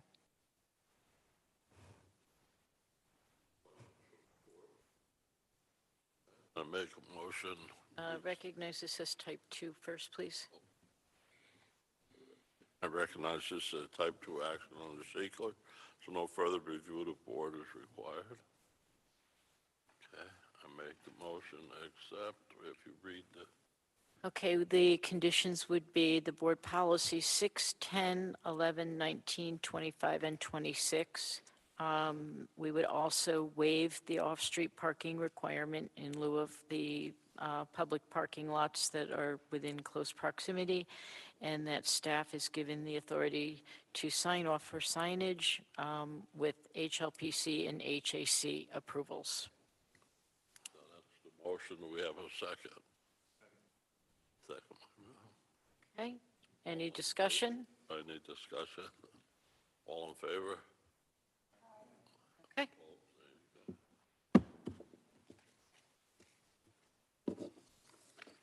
So now your decision goes to the building department so they can issue the permit. Yep. Great. I'm good.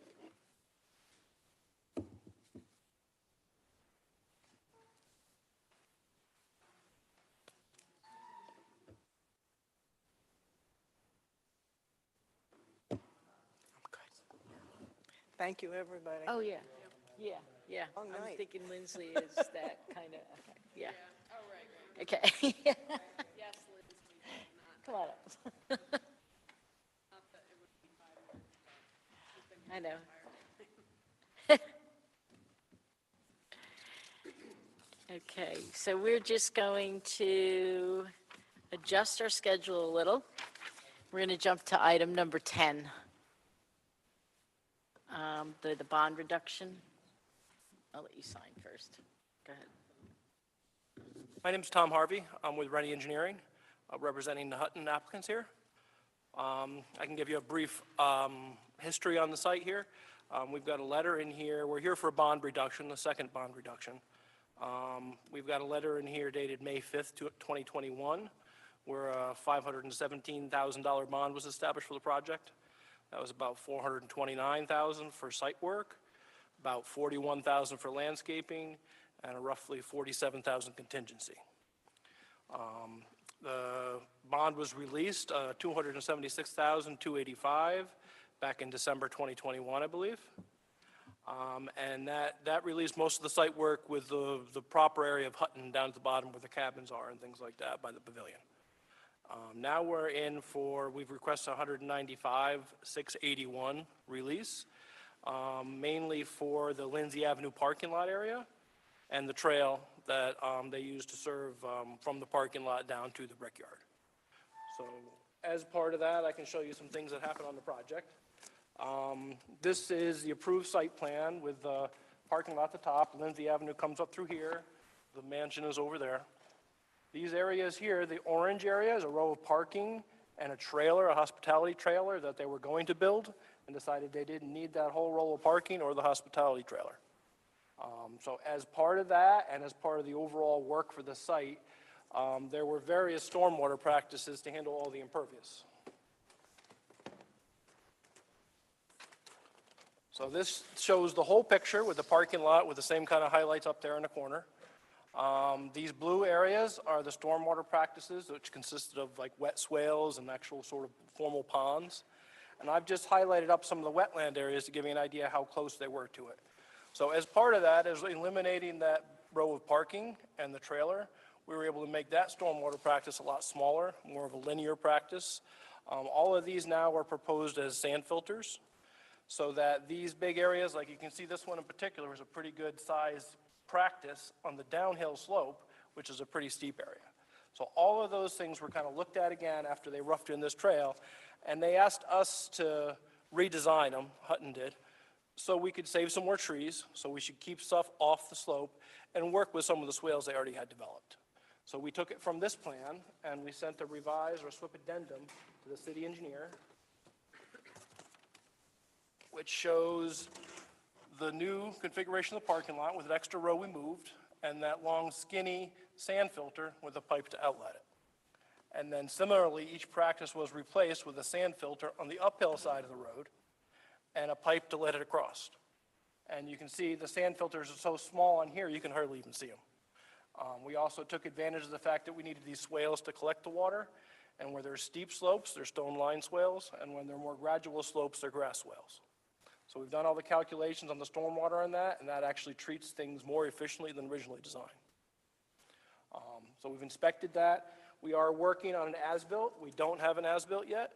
So my understanding is that's not going to allow the release we requested today. We're willing to, if the board was so inclined, have it considered less the contingency, leave the contingency on the table to cover the as-built. I've reached out to Chazen, or the Labella folks that used to be Chazen, and they're being engaged to get this as-built going.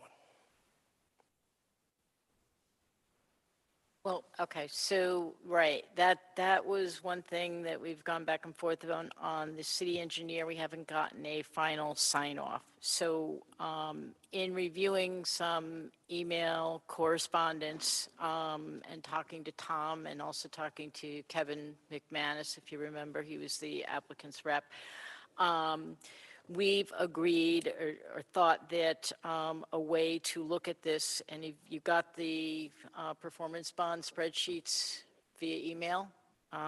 I don't know if you've looked at them, but we've agreed that it would be appropriate if the engineer signs off on all of the items that have been requested, with the exception of the contingency, that we could release those items in their entirety, holding on the contingency monies, as Tom said, until the as-builts are done to the satisfaction of the city, and then we would release the contingency without coming back to the board for another review, if that's acceptable. Still being held beyond that then would be the final landscaping for both Lot E within the Hutton Brickyard property project proper, and also for the Lindsay lot. So the landscaping is set to be finalized this spring. So then they'll be back for that. They would come back for that. Engineer sign off and as-builts being submitted, correct. As-builts, yes, to get just the contingency for the items that have been completed. Obviously, the contingency for the landscaping would stay in place until that is completed. Right. So that was what we feel is, and we feel that the retainage amount, the 10%, is sufficient to cover the as-built. Okay.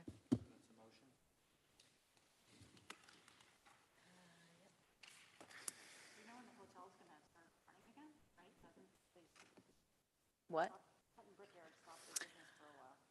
Yeah, I do not know. And Tom is an engineer. They don't tell me those things. They tell me if something's flooding, but I don't hear about those things. By the way, it's nice to meet you. I've talked to you on the phone and emailed with you, but I never met you. Sure. Okay, so I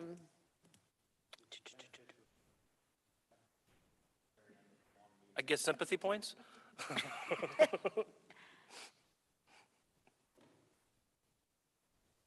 write this out. So,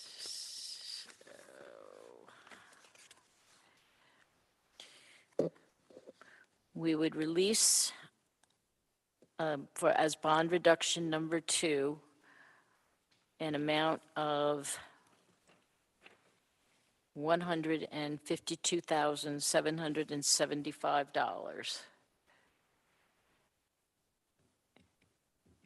with the city engineer sign off.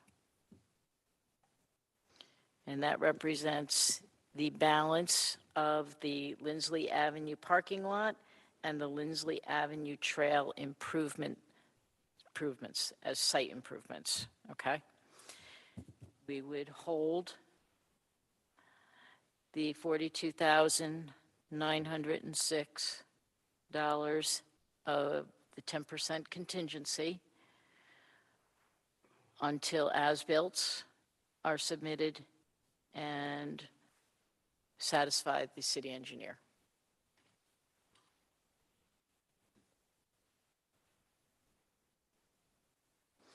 And that is the motion, that would be a motion. Okay, so I have a motion from Chuck. I need a second from Matt.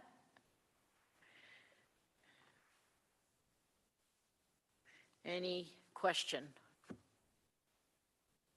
Okay, call for the vote. Chuck? Yes. Bobbert? Matthew? Vincent? Yes. Emily? Okay, you're all set. Would you like the full-size print? You know what, we were able to print out copies, but if you want to leave them, I'll keep them for the engineer. Take it off the board, leave it for you, if you like. Yeah. Yeah, I'll keep them for the city engineer. No, I know. Okay. All right. Oh, I have the bond file.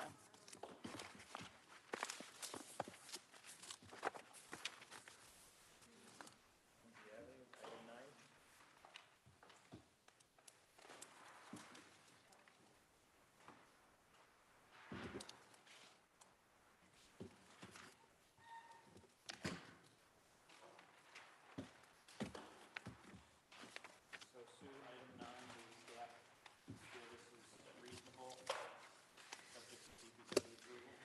Yes. They already did it. No, they didn't. The curb cut? The road is all in and everything. It's right by the monument. Huh? Don't listen. I don't know. I don't know if they cut the, I don't think they actual curb, but yeah, because they don't have a curb cut permit yet from DPW. DPW hasn't issued. that stops them. Okay, so I need just to recognize this as a type 2 action and approve as submitted with DPW. And Robert, you making that motion?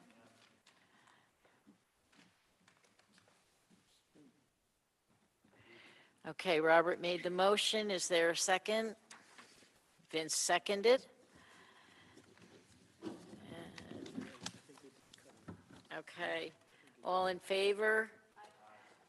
Okay, actually, Sage, you want to vote on this one because Matt is not stepped away? All right. Okay, so I'm going to pass that one around. Okay, form-based code. You guys got a draft of a letter? The only thing that I thought that the question from the letter, have had like dates, so it looks like we've been working diligently at it. Okay, I did write 3 workshops. I tried to keep it to 1 page.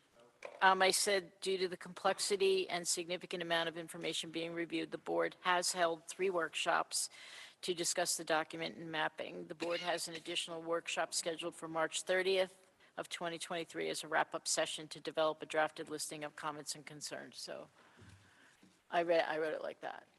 I mean, I could put all the. Okay. They do, and. Okay. Right, and they, no, they're very much aware of that, yeah. Okay. Yeah, she requested a extension anyway for the legislation. So, I mean, it would be an additional 45-day extension, which basically makes the date April 11th, all right? So we have our session is March 30th.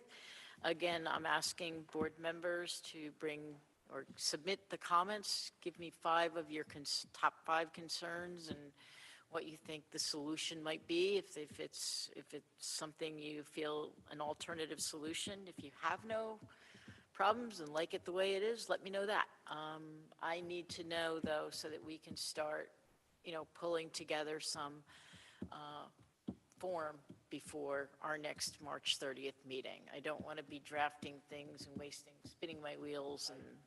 I know it's been a long meeting, but I will say that I had an issue, yes, that came to my attention very twice, or we put it on the board, that our parking requirements, street parking, there really isn't much in the code with regard to that, as to how long cars can stay in a particular spot, when they have to rotate, how many days they can be in the same location, and now. For on-street parking. And I think that that's something that should be possibly a recommendation. I don't know if other members feel I agree differently, with that, but yeah.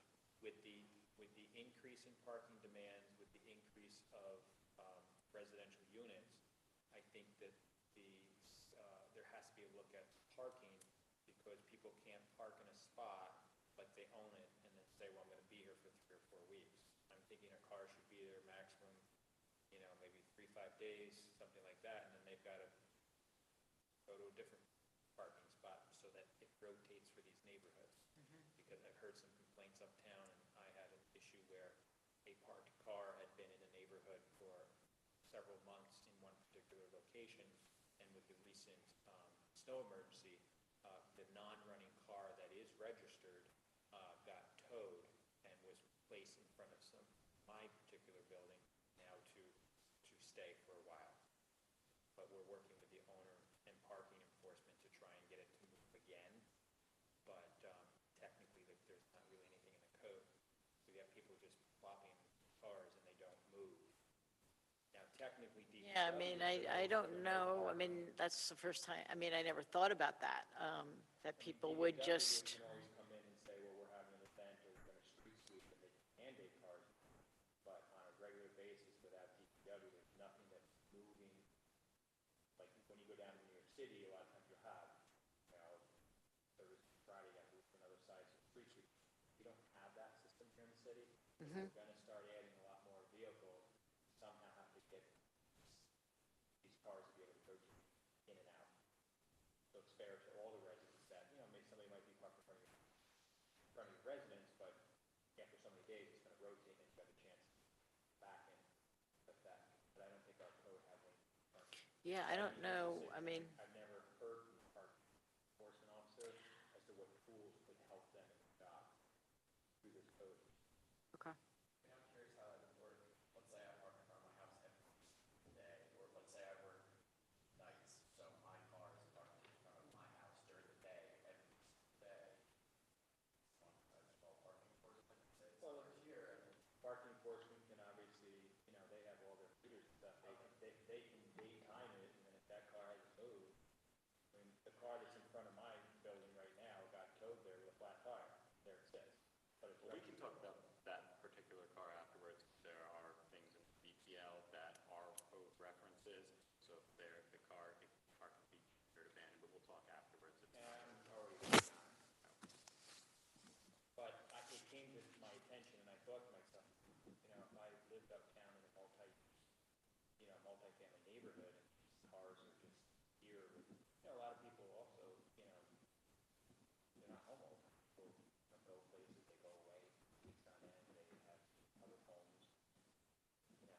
I think for the purposes of the recommendation, doing like a broad recommendation saying that in order to address the possible issues that will arise from, the increase in parking, we believe that the council should look at modifications of our streets code.